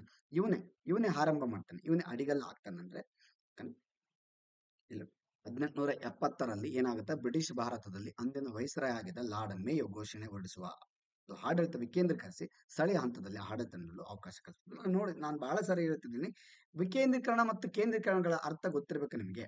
ಕೇಂದ್ರೀಕರಣ ಮತ್ತು ಕೇಂದ್ರೀಕರಣ ಮತ್ತು ವಿಕೇಂದ್ರೀಕರಣಗಳ ಅರ್ಥ ಬಹಳ ಸ್ಪಷ್ಟವಾಗಿ ಗೊತ್ತಿರಬೇಕು. ಓಕೆನಾ. ಯಾಕಂದ್ರೆ ಕನ್ಫ್ಯೂಷನ್ಸ್ ಮಾಡ್ತವೆ. ವಿಕೇಂದ್ರೀಕರಣ, ಸೆಂಟ್ರಲೈಸೇಷನ್ ಮತ್ತೆ ಡಿಸೆಂಟ್ರಲ್. ಇದು ಕೇಂದ್ರೀಕರಣ ಅಂದ್ರೆ ಸೆಂಟ್ರಲೈಸೇಷನ್. ಓಕೆನಾ. ಸೆಂಟ್ರಲೈಸೇಷನ್. ವಿಕೇಂದ್ರೀಕರಣ ಎಂದರೆ ಡಿಸೆಂಟ್ರಲೈಸೇಷನ್. ಎಲ್ಲಡಿ, ಎಲ್ಲರಿಗೂ ಕೂಡ ಸ್ಥಳೀಯ ಮಟ್ಟದಲ್ಲಿ ಅಥವಾ ಏನು ಬೇಸ್ ಲೆವೆಲ್ ಅಲ್ಲಿ ಅಧಿಕಾರ ಸಿಗಬೇಕು ಅಂದ್ರೆ ಆ ಅಧಿಕಾರ ಎಂತ ಅಧಿಕಾರ ಆಗಿರ್ಬೇಕು? ವಿಕೇಂದ್ರೀಕರಣದ ಅಧಿಕಾರ ಆಗಿರ್ಬೇಕು, ವಿಕೇಂದ್ರೀಕರಣದ ಆಡಳಿತ ಆಗಿರ್ಬೇಕು. ಯಾವಾಗ ವಿಕೇಂದ್ರೀಕರಣ ಆಡಳಿತ ಇರುತ್ತೋ ಅಲ್ಲಿ ಸ್ಥಳೀಯ ಮಟ್ಟದಲ್ಲೂ ಕೂಡ ಅಧಿಕಾರಗಳು ಸಿಗ್ತವೆ ಜನರಿಗೆ ಅಂತ. ಇವನು ಇದೇ ಕೆಲಸ ಮಾಡ್ತಾನೆ. ಲಾರ್ಡ್ ಮೇಯೋ ಏನಕ್ಕೆ ಫೇಮಸ್ ಅಂತಂದ್ರೆ ವಿಕೇಂದ್ರೀಕರಣದ ಆಡಳಿತವನ್ನ ಮೊಟ್ಟ ಮೊದಲ ಬಾರಿಗೆ ಪರಿಚಯ ಮಾಡಿ ಈ ಸ್ಥಳೀಯ ಹಂತದಲ್ಲಿ ತನಗೆ ಅಧಿಕಾರ ಇರುವಾಗ ಇದನ್ನ ಜಾರಿ ತರ್ತಾನೆ, ಪ್ರೊಕ್ಲಮೇಷನ್ ಮಾಡ್ತಾನೆ, ಅಂದ್ರೆ ಘೋಷಣೆ ಹೊರಡಿಸ್ತಾನೆ ಅಂತ ಹೇಳ್ಬೋದು. ಓಕೆನಾ. ಅಂದ್ರೆ ವಿಕೇಂದ್ರೀಕರಣ ಮಾಡ್ಬಿಡ್ತೀನಿ ನಾನು ಮುಂದೆ ಎಲ್ಲ. ಅಂದ್ರೆ ಗ್ರಾಮ ಮಟ್ಟದಲ್ಲಿ ಸ್ಥಳೀಯರು ಕೂಡ ಅಧಿಕಾರವನ್ನ ಅನುಭವಿಸಬಹುದು ಅಂತ. ಓಕೆನಾ. ಹಾಗಂತ ಹೇಳಿ ಸಂಪೂರ್ಣವಾಗಿ ಅಧಿಕಾರ ಕೊಡೋದಿಲ್ಲ. ಇವರು ಬ್ರಿಟಿಷರು ಹೆಂಗೆ ಅಂತಂದ್ರೆ ನಮಗೆ ಸ್ವತಂತ್ರ ಸಿಗೋವರೆಗೂ 1947 ವರೆಗೂ ಕೂಡ ಅಧಿಕಾರವನ್ನ ಸಂಪೂರ್ಣವಾಗಿ ನಮಗೆ ಕೊಡೋದೇ ಇಲ್ಲ. ಇದು ಸ್ಪಷ್ಟವಾಗಿ ನೆನಪಿರ್ಲಿ ನಿಮಗೆ. ಯಾವಾಗ ನಮಗೆ ಅಧಿಕಾರ ಕೊಟ್ಟು ಹೋಗ್ತಾರೆ ಆವಾಗ ನಮ್ಮ ಅಧಿಕಾರ ಸ್ಟಾರ್ಟ್ ಆಗುತ್ತೆ. ಅಲ್ಲಿವರೆಗೂ ಇವ್ರು ಏನೇ ಡೆವಲಪ್ಮೆಂಟ್ ಮಾಡಿದ್ರು ತಮ್ಮ ಬೆನಿಫಿಟ್ಗೋಸ್ಕರ, ತಮ್ಮ ಅನುಕೂಲಕ್ಕೋಸ್ಕರ ಮಾಡ್ತಾರೆ. ಇದು ಕೂಡ ನೆನಪಿರ್ಬೇಕು ನಿಮಗೆ. ಬಿಕಾಸ್ ಏನಂತಂದ್ರೆ ಇಲ್ಲಿ ಬಹಳ ಸರಿ ನಾವು ಓದುವಾಗ ಸ್ಥಳೀಯ ಸರ್ಕಾರಗಳ ಬಗ್ಗೆ ಓದುವಾಗ, ಬ್ರಿಟಿಷರ ಬಗ್ಗೆ ಓದುವಾಗ ಎಸ್ಪೆಷಲಿ ಏನಾಗುತ್ತಂದ್ರೆ, ಓ ನಮ್ಗೆ ಅಧಿಕಾರ ಕೊಟ್ಬಿಟ್ಟಿದ್ರೇನೋ ಅವತ್ತೇ ಅನ್ನೋ ತರ ನಮ್ಗೆ ಆಗುತ್ತೇನೋ. ಅವ್ರ ಅಧಿಕಾರ ಯಾವತ್ತೂ ಕೂಡ ಸಂಪೂರ್ಣವಾಗಿ ಕೊಡೋದಿಲ್ಲ. ರೂರಲ್ ಲೆವೆಲ್ ಅಲ್ಲಿ ಅಥವಾ ಏನು ತಳಮಟ್ಟದಲ್ಲಿ ಸ್ವಲ್ಪ ಏನ್ ಮಾಡ್ತಾರೆ, ವಿಕೇಂದ್ರೀಕರಿಸಿ ಅಲ್ಲಿಂದ ಬರತಕ್ಕಂತ ಆದಾಯವನ್ನ ತಾವು ಸಂಗ್ರಹಣೆ ಮಾಡಿಟ್ಟುಕೊಳ್ಳುವಂತ ಕೆಲಸ ಮಾಡ್ತಾರೆ ಇವರು, ಅಲ್ವಾ? ಇದು ಅಬ್ಸರ್ವೇಷನ್ ನೀವು ಮಾಡ್ಬೇಕಾಗುತ್ತೆ ಇತಿಹಾಸ ಓದುವಾಗ. ಆಮೇಲೆ ನೋಡಿ ಏನಾಗುತ್ತೆ, ಸ್ಥಳೀಯ ಹಂತದಲ್ಲಿ ಆಡಳಿತ ನಡೆಸಲು ಅವಕಾಶ ಕಲ್ಪಿಸಿಕೊಟ್ಟ ಲಾರ್ಡ್ ಮೇಯೋ. ಒಳ್ಳೆ ಕೆಲಸ ಇದು ಕೂಡ. ಆದ್ರೆ ಇವನೇನು ನಮ್ ದೇಶಕ್ಕೆ ಒಳ್ಳೇದು ಮಾಡ್ಲಿ ಅಂತ ಮಾಡೋದಿಲ್ಲ. ಬಹಳಷ್ಟು ವಿವಾದಕ್ಕೊಳಗಾಗ್ತಾನೆ ಈತನನ್ನ ನಮ್ಮ ಒಬ್ಬ ಪ್ರಜೆ, ಓಕೆನಾ, ನಮ್ಮ ಒಬ್ಬ ಪ್ರಜೆ ಸಾಯಿಸ್ತಾನೆ. ಆಕ್ಚುಲಿ ಮರ್ಡರ್ ಮಾಡ್ತಾನೆ. ಅದನ್ನು ಕೂಡ ಹೇಳ್ತೇನೆ ನಿಮ್ಗೆ ಯಾಕೆ ಏನು ಅಂತೇಳಿ. 1882 ಮೇ 18ರಲ್ಲಿ ಸ್ಥಳೀಯ ಸರ್ಕಾರಕ್ಕೆ ಸಂಬಂಧಪಟ್ಟ ಹಾಗೆ ಲಾರ್ಡ್ ರಿಪ್ಪನ್ ಘೋಷಣೆ ಹೊರಡಿಸಿದ ಈ ಘೋಷಣೆಯನ್ನು ಭಾರತೀಯ ಸ್ಥಳೀಯ ಸರ್ಕಾರದ ಮ್ಯಾಗ್ನಾ ಕಾರ್ಟಾ ಎಂದು ಏನು ಇಲ್ಲಿ ಲೋಕಲ್ ಫಂಡ್ ಆಕ್ಟ್ ಇವನು ಒಂದು ಘೋಷಣೆ ಹೊರಡಿಸ್ತಾನೆ ಲಾರ್ಡ್ ರಿಪ್ಪನ್. ಎಷ್ಟರಲ್ಲಿ? 1882ರಲ್ಲಿ. ಇವನ ನಂತರ ಅಂದ್ರೆ ಲಾರ್ಡ್ ಮೇಯನ ನಂತರ ಇಂಪಾರ್ಟೆನ್ಸ್ ಸ್ಥಳೀಯ ಸರ್ಕಾರಕ್ಕೆ ಯಾರು ಕೊಡ್ತಾರೆ? That is the lord Ripon. ಸ್ಥಳೀಯ ಸರ್ಕಾರದ ಪಿತಾಮಹ ಅಂತ ಕೂಡ ಇವಾಗ ಎಕ್ಸಾಮ್ ಅಲ್ಲಿ ನಿಮಗೆ ಕೇಳ್ತಾರೆ ಅಲ್ವಾ? ಸ್ಥಳೀಯ ಸರ್ಕಾರದ ಪಿತಾಮಹ ಅಂತ ಕರೀತಾರೆ. ಲಾಸ್ಟ್ ಟೈಮ್ ಅಂತಲ್ಲ, PC ಎಕ್ಸಾಮ್ ಅಲ್ಲೂ ಕೂಡ ಕೇಳಿದ್ದ. ಯಾವಾಗ ಇನ್ನ ಎರಡು ಮೂರು ತಿಂಗಳ ಹಿಂದ್ಗಡೆ ಒಂದು PC ಎಕ್ಸಾಮ್ ಆಯ್ತು, ಅಲ್ಲಿ ಕೂಡ ಕೇಳಿದ್ದ. ಅದೇ ತರ ಸಾಕಷ್ಟು ಎಕ್ಸಾಮ್ ಅಲ್ಲಿ ಕೇಳಿದಾನೆ. ಇದೇನು ಗ್ರಾಮ ಪಂಚಾಯತಿಗೆ ಅಷ್ಟೇ ಸಂಬಂಧಪಡೋದಲ್ರಿ, ಇತಿಹಾಸಕ್ಕೆ ಸಂಬಂಧಪಡುತ್ತೆ. ಇತಿಹಾಸದಲ್ಲಿ ಇವು ಎಲ್ಲಾ ಕ್ವಶನ್ಸ್ಗಳು ಬರಬಹುದು ನಿಮಗೆ, ಅಲ್ವಾ? ನೋಡಿ, 1882 ಮೇ 18ರಂದು ಸ್ಥಳೀಯ ಸರ್ಕಾರಕ್ಕೆ ಸಂಬಂಧಪಟ್ಟ ಹಾಗೆ ಲಾರ್ಡ್ ರಿಪ್ಪನ್ ಘೋಷಣೆ ಹೊರಡಿಸ್ತಾನೆ. ಈ ಘೋಷಣೆಯನ್ನು ಸ್ಥಳೀಯ ಸರ್ಕಾರದ ಮ್ಯಾಗ್ನಾ ಕಾರ್ಟಾ ಅಂತ ಕೂಡ ಕರೀತಾರೆ. ಇಲ್ಲಿ ಲೋಕಲ್ ಫಂಡ್ ಅನ್ನ ತರ್ತಾನೆ, ಓಕೆನಾ? ಲೋಕಲ್ ಫಂಡ್ ಅನ್ನ ತರ್ತಾನೆ. ಈ ಘೋಷಣೆ ಹೊರಡಿಸ್ತಾನೆ. ಆ ಘೋಷಣೆಗೆ ಏನಂತ ಕರೀತಾರೆ? ಮ್ಯಾಗ್ನಾ ಕಾರ್ಟಾ ಅಂತ ಕರೀತಾರೆ. ಯಾವ ಮ್ಯಾಗ್ನಾ ಕಾರ್ಟಾ? ಸ್ಥಳೀಯ ಸರ್ಕಾರದ ಮ್ಯಾಗ್ನಾ ಕಾರ್ಟಾ. ಯಾರು ಹೊಡಿಸ್ತಾರೆ ಇದನ್ನ? ಯಾರು ಹೊಡಿಸ್ತಾರೆ? ಲಾರ್ಡ್ ರಿಪ್ಪನ್ ಹೊಡಿಸ್ತಾನೆ, ಓಕೆನಾ? ಇದಕ್ಕೆ ಫೇಮಸ್ ಇವನು. ಆಮೇಲೆ ಈ ಮ್ಯಾಗ್ನಾ ಕಾರ್ಟಾ, ಈ ಪ್ರಸಿದ್ಧ ಘೋಷಣೆ ಹೊರಡಿಸಿದ ಸಲುವಾಗಿ ರಿಪ್ಪನ್ ಅವರನ್ನು ಭಾರತೀಯ ಸ್ಥಳೀಯ ಸಂಸ್ಥೆಗಳ ಪಿತಾಮಹ, ಸ್ಥಳೀಯ ಸರ್ಕಾರದ ಪಿತಾಮಹ ಅಂತ ಕೂಡ ಕರೀತಾರೆ. ಸ್ಥಳೀಯ ಸಂಸ್ಥೆಗಳ ಪಿತಾಮಹ ಅಂದ್ರೂ ಕೂಡ ತಪ್ಪಿಲ್ಲ, ಅಲ್ವಾ? ಸರಿ, ಇವಾಗ ನಾನು ಒಂದ್ ಹೇಳ್ತೇನೆ ನಿಮ್ಗೆ. ನೀವು ನೋಡಿರ್ತೀರಾ ಏನು, ಇತಿಹಾಸ ಓದುವಾಗ ಎಸ್ಪೆಷಲಿ ಇನ್ನು ಏನಂತಂದ್ರೆ, ನೀವು ಸಂವಿಧಾನ ಓದುವಾಗ, ಇತಿಹಾಸ ಓದುವಾಗ ಕೂಡ ಈ ಪದಗಳನ್ನ ಬ್ರಿಟಿಷರಿಗೆ ಸಂಬಂಧಪಟ್ಟಂಗೆ ಮ್ಯಾಗ್ನಾ ಕಾರ್ಟಾ ಅನ್ನೋ ಪದಗಳು ಹೆಚ್ಚಿನ ಒಂದು ಬಳಕೆ ಆಗ್ತವೆ. ಅದೇ ತರ ಸಂವಿಧಾನದಲ್ಲೂ ಕೂಡ ಮೂಲಭೂತ ಹಕ್ಕುಗಳನ್ನ ನಾವು ಮ್ಯಾಗ್ನಾ ಕಾರ್ಟಾ ಅಂತ ಕೂಡ ಕರಿತೀವಿ, ಅಲ್ವಾ? ಮೂಲಭೂತ ಹಕ್ಕು. ಸರ್, ಬರೀ ಮ್ಯಾಗ್ನಾ ಕಾರ್ಟಾ ಅಂತ ವರ್ಡ್ಗಳನ್ನ ಕೇಳಿದೆ ಬಿಟ್ರೆ, ಮ್ಯಾಗ್ನಾ ಕಾರ್ಟಾ ಅಂದ್ರೆ ಏನು ಪರ್ಟಿಕ್ಯುಲರ್ ಆಗಿ ನಮ್ಗೆ ಇದುವರೆಗೂ ಗೊತ್ತೇ ಇಲ್ಲ ಅನ್ನೋರು ಬಹಳಷ್ಟು ಜನರು ಇದೆ, ಅಲ್ವಾ? ಬಹಳ ಜನರಿಗೆ ಗೊತ್ತೇ ಇಲ್ಲ ಇದು ಮ್ಯಾಗ್ನಾ ಕಾರ್ಟಾ ಅಂದ್ರೆ ಏನು ಅಂತ, ಓಕೆನಾ? ಕೆಲವ್ರಿಗೆ ಗೊತ್ತಿರಬಹುದು, ಗೊತ್ತಿದ್ರೆ ಒಳ್ಳೇದು. ಆದ್ರೆ ಇಲ್ಲಿ ಗೊತ್ತಿಲ್ಲದೆ ಇರೋರು ಸ್ವಲ್ಪ ಇದನ್ನ ಗಮನಿಸಿ, ಓಕೆನಾ? ಮ್ಯಾಗ್ನಾ ಕಾರ್ಟಾ ಎಂದರೆ ಏನು ಸರ್? ಈ ಪದವನ್ನ ನೀವು ಬಹಳ ಸರಿ ಕೇಳಿರ್ತಾರೆ. ನಾನು ಹೇಳ್ತೇನೆ, ಪಾಲಿಟಿ, ಹಿಸ್ಟ್ರಿ, ಎಸ್ಪೆಷಲಿ ಹಿಸ್ಟ್ರಿ ಅಂತ ಬಂದಾಗ ಬ್ರಿಟಿಷರಲ್ಲಿ, ಓಕೆನಾ? ಬ್ರಿಟಿಷರಿಗೆ ಸಂಬಂಧಪಟ್ಟಂಗೆ, ಅಲ್ವಾ? ಮ್ಯಾಗ್ನಾ ಕಾರ್ಟಾ ಪರ್ಟಿಕ್ಯುಲರ್ ಆಗಿ ಈ ಪದದ ಒಂದು ಮೀನಿಂಗ್ ಏನ್ ಸರ್? ಇದನ್ನ ಮೀನಿಂಗ್ ಹೇಳೋ ಅವಶ್ಯಕತೆ ಏನಿದೆ ಸರ್? ಯಾಕೆ ಅಂತಂದ್ರೆ, ಇದು ಮೂಲಭೂತ ಹಕ್ಕುಗಳಿಗೆ ಸಂಬಂಧಪಟ್ಟಂತ ಒಂದು ಒಂದು ಪದ ಆಗಿರುವುದರಿಂದ ನಾವು ಇದನ್ನ ಕೂಲಂಕುಷವಾಗಿ ಸ್ವಲ್ಪ ಮಟ್ಟಿಗೆ ಅಧ್ಯಯನ ಮಾಡೋಣ. ಇದನ್ನ ಯಾವ ರೀತಿ ಯಾವ್ದ್ರಲ್ಲಿ ಬೇಕಾದ್ರೆ ಕೇಳ್ಬೋದು. ವಿಲೇಜ್ ಅಕೌಂಟಲ್ಲಿ ಕೇಳಿದ್ರು ತಪ್ಪಿಲ್ಲ, ಇವನ್ ನಮ್ಮ ನಾರ್ಮಲ್ ಎಕ್ಸಾಮ್ಗಳಲ್ಲಿ ಕೇಳಿದ್ರೆ ತಪ್ಪಿಲ್ಲ, ಕೇಳ್ತಾರೆ. ನೋಡಿ, meaning of a Magna Carta. Magna Carta ಎಂದರೆ ಏನಾಗುತ್ತೆ ಅಂತಂದ್ರೆ, ಆ ಬ್ರಿಟಿಷರಲ್ಲಿ ಅಂದ್ರೆ ರನ್ನಿಮೇಡ್ ಅನ್ನೋ ಒಂದು ಪ್ಲೇಸ್ ಬರುತ್ತೆ. ಆ ಪ್ಲೇಸ್ ಅಲ್ಲಿ ಬ್ರಿಟಿಷರು ಮತ್ತೆ ಇನ್ನೊಬ್ರು ಬ್ಯಾರೋನ್ಸ್ ಅಂತ ಬರ್ತಾರೆ. ಈ ಬ್ಯಾರೋನ್ಸ್ ಅಂತಂದ್ರೆ ಬ್ರಿಟಿಷ್ ಸರ್ಕಾರದಲ್ಲಿ ಅಂದ್ರೆ ಲಂಡನ್ ನಲ್ಲಿ, ಅಲ್ಲಿ ಆ ಪ್ಲೇಸ್ ಅಲ್ಲಿ ಏನಾಗುತ್ತೆ, ಕೆಲವು ಕೆಳಮಟ್ಟದ ಜನ ಅಂತ ಹೇಳ್ಬೋದು. ಕೆಳಮಟ್ಟದ ಜನ, ಒಂದು ರೀತಿ ಲಾಸ್ಟ್ ವರ್ಣ, ಓಕೆನಾ? ನಮ್ಮಲ್ಲಿ ಏನು ಅಂತಾರೆ, ಬ್ರಾಹ್ಮಣ, ಕ್ಷತ್ರಿಯ, ಶೂದ್ರ, ವೈಶ್ಯ ಇವರೆಲ್ಲ ಬರ್ತಾರಲ್ವ, ಲಾಸ್ಟ್ ವರ್ಣ ಶೂದ್ರ. ನಮ್ಮಲ್ಲಿ ಲಾಸ್ಟ್ ವರ್ಣ ಶೂದ್ರ ಅಲ್ವಾ? ಸೊ ಅದೇ ತರ ನೀವು ಇದನ್ನ ಕಂಪೇರ್ ಮಾಡ್ಕೊಳ್ಳಿ. ಮತ್ತೆ ಅಲ್ಲಿ ಕೂಡ ವರ್ಣ ಸಿಸ್ಟಮ್ ಇತ್ತು, ಅಂದ್ರೆ ಅವರು ಬೇರೆ ತರ. ಇವರು ಒಂದ್ ರೀತಿ ಪೂರ್ ಪೀಪಲ್ಸ್ ಅಂತ ಅನ್ಕೊಳ್ಳಿ. ಪೂರ್ ಪೀಪಲ್ಸ್ ಯಾರವರು? ಬ್ಯಾರೋನ್ಸ್ ಅಂತ ಪೂರ್ ಪೀಪಲ್ಸ್ ಇರ್ತಾರೆ, ಓಕೆನಾ? ಲಂಡನ್ ಅಲ್ಲಿ. ಅಲ್ಲಿ ಬ್ರಿಟಿಷರ ಆಡಳಿತ ಇರುತ್ತೆ. ಬ್ರಿಟಿಷರ ಆಡಳಿತ ಗೊತ್ತಲ್ಲ, ಅಲ್ಲಿ ಅವರು ಬ್ರಿಟಿಷರೇ. ಸೊ ಮೂಲಭೂತವಾಗಿ ಹೇಳ್ಬೇಕಂತಂದ್ರೆ ಅಲ್ಲಿ ಲಂಡನ್ ಅಲ್ಲಿ ಇವ್ರು ಇರ್ತಾರೆ. ಇವ್ರಿಗೆ ಯಾವುದೇ ರೀತಿ ಮೂಲಭೂತವಾದ ಸೌಕರ್ಯಗಳೇ ಇರೋದಿಲ್ಲ, ಓಕೆನಾ? ಬಹಳ ಕೀಳಾಗಿ ನೋಡ್ತಿರ್ತಾರೆ ಅಧಿಕಾರಿಗಳು, ಅಲ್ಲಿನ ಬ್ರಿಟಿಷ್ ಅಧಿಕಾರಿಗಳು. ನೋಡಿ, ನಾವು ಹೇಳ್ತೀವಿ ನಮ್ಮ ದೇಶಕ್ಕೆ ಬಂದು ನಮ್ಮನ್ನ ಗುಲಾಮರನ್ನಾಗಿ ಮಾಡಿ ಆಳ್ವಿಕೆ ಮಾಡ್ತಾರೆ ಬ್ರಿಟಿಷರು. ಆದ್ರೆ ತಮ್ಮ ದೇಶದಲ್ಲೂ ಕೂಡ ಆ ತರ ಇತ್ತು. ತಮ್ಮ ಜನರನ್ನೇ ಸರಿಯಾಗಿ ನೋಡ್ಕೋತಿರ್ಲಿಲ್ಲ ಇವರು. ಬೇರೆಯವ್ರಿಗೆಲ್ಲ ಬುದ್ಧಿವಾದ ಹೇಳ್ತಾರೆ ಅವತ್ತಿನ ಟೈಮಲ್ಲಿ. ಸೂರ್ಯ ಮುಳುಗದ ಸಾಮ್ರಾಜ್ಯ ಅಂತ ಕರಿತೀವಿ ನಾವು ಅವ್ರನ್ನ, ಅಲ್ವಾ? ಏನೇನೋ ಅವಾರ್ಡ್ಗಳು ರಿವಾರ್ಡ್ಗಳು ಅವರವರೇ ತಗೊಂಡ್ಬಿಟ್ಟಿದ್ದಾರೆ ಆವತ್ತಿನ ಕಾಲದಲ್ಲಿ. ಆದ್ರೆ ಇಲ್ಲೇನಾಗುತ್ತೆ, ಒಂದು ವಿಚಾರ, ಹ್ಮ್ ತಮ್ಮ ಒಂದು ಜನರಿಗೆ ತಮ್ಮ ದೇಶದಲ್ಲಿ ತಮ್ಮ ಜನರಿಗೆ ಸರಿಯಾದ ಆ ಒಂದು ಹಕ್ಕುಗಳನ್ನಾಯ್ತು ಅಥವಾ ಒಂದು ಮೂಲಭೂತ ಸೌಕರ್ಯಗಳನ್ನಾಯ್ತು ಇವ್ರು ಕೊಡೋದೇ ಇಲ್ಲ. ಸೊ ಅದಕ್ಕೆ ಮ್ಯಾಗ್ನೆಕಾಟ್ ಅಂತ ಬರುತ್ತೆ. ಏನದು ಮ್ಯಾಗ್ನೆಕಾಟ್? ಈ ಪದದ ಒಂದೊಂದು ಅರ್ಥವನ್ನು ನೋಡೋಣ. ಮ್ಯಾಗ್ನಾ ಎಂದರೆ ಗ್ರೇಟ್ ಎಂದರ್ಥ, ಚಾರ್ಟರ್, ಕಾಟ ಎಂದರೆ ಚಾರ್ಟರ್ ಎಂದರ್ಥ. ಓಕೆನಾ? ಮ್ಯಾಗ್ನಾ ಕಾರ್ಟ್ ಒಂದು ವಿಶೇಷ ಆದೇಶ ಅಂದ್ರೆ ತಪ್ಪಾಗ್ಲಿಕ್ಕಿಲ್ಲ. ಓಕೆನಾ? ಒಂದು ವಿಶೇಷ ಗ್ರೇಟ್ ಆದೇಶ ಅಲ್ವಾ? ಅದನ್ನ ನೋಡೋಣ ಏನಿದು ಹೆಂಗಾಗುತ್ತೆ. Is a document guaranteeing English political liberties that was adopted at Runnymede ಅನ್ನೋ ಪ್ಲೇಸ್ ಅಲ್ಲಿ ಈ ಡ್ರಾಫ್ಟ್ ಕರಡು ರಚನೆ ಆಗುತ್ತೆ. ಅಂದ್ರೆ ಅಲ್ಲಿ ಒಪ್ಪಂದ ಆಗುತ್ತೆ. ಏನ್ ಒಪ್ಪಂದ? ಮ್ಯಾಗ್ನೆಕಾಟ್ ಒಪ್ಪಂದ ಆಗುತ್ತೆ. ಬ್ರಿಟಿಷರು ಮತ್ತೆ ಬ್ಯಾರನ್ಸ್ ಪೀಪಲ್ ಇರ್ತಾರೆ. ಬ್ಯಾರನ್ಸ್ ಪೀಪಲ್ ಇವರು ಕೆಳವರ್ಗದ ಜನ. ಈ ಬ್ಯಾರನ್ಸ್ ಪೀಪಲ್ ಮತ್ತೆ ಬ್ರಿಟಿಷ್ ಒಂದು ರಾಜ ಇರ್ತಾನೆ, ಕಿಂಗ್ ಜಾನ್. ಆ ಟೈಮಲ್ಲಿ ಕಿಂಗ್ ಜಾನ್ ಇರ್ತಾನೆ. ಯಾವಾಗ ಇದು 1215 ಜೂನ್ 15 ಆಗ್ತಕ್ಕಂಥ ಒಂದು ಒಪ್ಪಂದ ಇದು. ಯಾರ್ಯಾರ ಮಧ್ಯೆ ಒಪ್ಪಂದ ಆಗುತ್ತೆ? ಇದು ಬ್ಯಾರನ್ಸ್ ಮತ್ತೆ ಬ್ರಿಟಿಷರ್ ಮಧ್ಯೆ, ಬ್ರಿಟಿಷರ ರಾಜ ಕಿಂಗ್ ಜಾನ್ ಮಧ್ಯೆ ಆಗ್ತಕ್ಕಂಥ ಒಂದು ಒಪ್ಪಂದ. ಓಕೆನಾ? ಕಿಂಗ್ ಜಾನ್ ಇಲ್ಲಿ ಕಿಂಗ್ ಜಾನ್ ನಡುವೆ, ಕಿಂಗ್ ಜಾನ್ ಮತ್ತೆ ಬ್ಯಾರನ್ಸ್ ಇಬ್ಬರ ಮಧ್ಯೆ. ಬ್ಯಾರನ್ಸ್ ಯಾರು? ಕೆಳವರ್ಗದ ಜನ. ಕಿಂಗ್ ಜಾನ್ ಯಾರು? ರಾಜ, ಬ್ರಿಟಿಷ್ ರಾಜ ಅಲ್ವಾ ಆ ಟೈಮಲ್ಲಿ. ಸೊ ಇವರಿಬ್ಬರ ಮಧ್ಯೆ ಇವ್ರೇನ್ ಮಾಡ್ತಾರೆ ಅಂತಂದ್ರೆ ದಂಗೆ ಎದ್ದು ಬಿಡ್ತಾರ್ರಿ. ಯಾರಿಗೇ ಆಗ್ಲಿ, ಇವಾಗೂ ಕೂಡ ಅಷ್ಟೇ, ನಮ್ಮ ಸರ್ಕಾರದ ವಿರುದ್ಧ ನಾವು ಏನಾದ್ರೂ ಸಿಟ್ಟು ಬರೋ ತರ, ಸಾಮಾಜಿಕವಾಗಿ ಎಲ್ಲಾ ಜನರಿಗೆ ಸಿಟ್ಟು ಬರೋ ತರ ಏನಾದ್ರೂ ಒಂದು ರೂಲ್ಸ್ ಕಾನೂನನ್ನ ತಂದ್ಬಿಟ್ರೆ ಜನರು ಎಲ್ಲರೂ ದಂಗೆ ಹೇಳ್ಬಿಡ್ತಾರೆ. ಸರ್ಕಾರ ಬಿದ್ದೋಗ್ಬಿಡುತ್ತೆ. ಅಷ್ಟು ಮಟ್ಟಿಗೆ ದಂಗೆ ಹೇಳೋ ಸಾಧ್ಯತೆ ಇರುತ್ತೆ ಅಲ್ವಾ? ಅಲ್ಲಿ ಏನಂತಂದ್ರೆ ಪಬ್ಲಿಕ್ಗೆ ಅಷ್ಟು ಪವರ್ ಇರ್ತಾರೆ, ಸಾರ್ವಜನಿಕರಿಗೆ ಅಷ್ಟು ಪವರ್ ಇರುತ್ತೆ. ಎಸ್ಪೆಷಲಿ ನಮ್ದು ಹೇಳಿ ಕೇಳಿ ಪ್ರಜಾಪ್ರಭುತ್ವ ದೇಶ ಅಲ್ವಾ? ನಮ್ಮಲ್ಲಂತೂ ಇದು ಸಹಜ. ಯಾರನ್ನು ಕೇಳೋದಿಲ್ಲ, ನೀ CM ಆಗು PM ಆಗು, ನಮಗೆ ಸರಿಯಾದ ಕಾನೂನನ್ನು ಕೊಡಬೇಕು. ತಪ್ಪು ಕಾನೂನು ತಂದ್ರೆ ಇಲ್ಲಿ ನಮ್ಮಲ್ಲಿ ಯಾರಿಗೂ ಅಧಿಕಾರ ಇಲ್ಲ ರೀ. ಇವನ್ PM ನಮ್ಮ ಇತಿಹಾಸದಲ್ಲಿ ಎಂತ ಪ್ರಧಾನ ಮಂತ್ರಿಗಳನ್ನು ಕೂಡ ಸೋಲಿಸಿದ್ದಾರೆ, ಎಂತ CMಗಳನ್ನ ಸೋಲಿಸಿದ್ದಾರೆ ಅಲ್ವಾ? ನಮ್ದು ಪ್ರಜಾಪ್ರಭುತ್ವ ರಾಷ್ಟ್ರ. ಅಂತ ಒಂದು ಸಂವಿಧಾನ ನಮ್ಮಲ್ಲಿ ಇದೆ ಅಲ್ವಾ? ನಮಗೆ ಸರಿಯಾದ ನ್ಯಾಯ ದೊರಕಲಿಲ್ಲ ಅಂತಂದ್ರೆ ನಾವು ಅವ್ರ ವಿರುದ್ಧ ದಂಗೆ ಹೇಳ್ತೀವಿ ಅಲ್ವಾ? ಸೊ ಇದೇ ತರ ಏನ್ ಮಾಡ್ತಾರೆ ಅಂದ್ರೆ ಹೋರಾಟ ಮಾಡ್ತೀವಿ ನಾವು. ಓಕೆನಾ? ಇಲ್ಲಿ ದಂಗೆ ಅನ್ನೋ ಪದ ಬಳಸಿದ್ರೆ ಅದು ಬ್ರಿಟಿಷರಿಗೆ ಸಂಬಂಧಪಟ್ಟಂಗೆ ಆ ಟೈಮಲ್ಲಿ ಆಗ್ತವೆ ದಂಗೆಗಳು. ಆದ್ರೆ ಇಲ್ಲಿ ಹೋರಾಟಗಳು ಅಂತ ಕರಿತೀವಿ ನಾವು. ನಮ್ಮ ಒಂದು ಪ್ರಜಾಪ್ರಭುತ್ವ ವ್ಯವಸ್ಥೆಯಲ್ಲಿ ಹೋರಾಟಗಳು ಅಂತ ಕರಿತೀವಿ ಅಲ್ವಾ? ಪ್ರೊಟೆಸ್ಟ್ ಅಂತ ಕರಿತೀವಿ. ಇಲ್ಲಿ ಅದೇನೇ ಇರ್ಲಿ, ಇದೇನದು ಮ್ಯಾಗ್ನಾ ಕಾರ್ಟಾ ಅಂದ್ರೆ, ಓಕೆನಾ, ಬ್ರಿಟಿಷರ ರಾಜ ಕಿಂಗ್ ಜಾನ್ ಮತ್ತೆ ಬ್ಯಾರನ್ಸ್ ನಡುವೆ ಆಗ್ತಕ್ಕಂಥ ಒಂದು ಒಪ್ಪಂದ.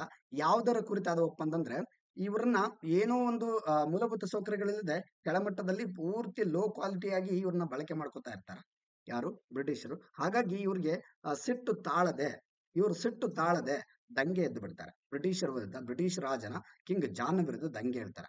ಎಷ್ಟು ಮಟ್ಟಿಗೆ ಅಂತಂದ್ರೆ ಎಲ್ಲವೂ ಬಹಳಷ್ಟು ಒಂದು ನಷ್ಟ ಆಗುತ್ತೆ ಇಲ್ಲಿ. ಹೋರಾಟ ಮಾಡ್ತಾರೆ, ದಂಗೆ ಮಾಡ್ತಾರೆ. ಅದಕ್ಕೆ ಮಣಿದಂತ ರಾಜ ಒಂದು ಒಪ್ಪಂದಕ್ಕೆ ಕರಿತಾನೆ ಅವ್ರನ್ನ. ಒಪ್ಪಂದಕ್ಕೆ ಕರೆದು ಈ ಒಪ್ಪಂದ ಮಾಡ್ಕೊತಾನೆ. That is Magna Carta. ಓಕೆನಾ? ಮ್ಯಾಗ್ನಾ ಕಾರ್ಟಾ ಅಂದ್ರೆ ಒಂದು ದೊಡ್ಡದಾದಂತ ಒಂದು ನಿರ್ಣಯ, ಸಿದ್ಧಾಂತ.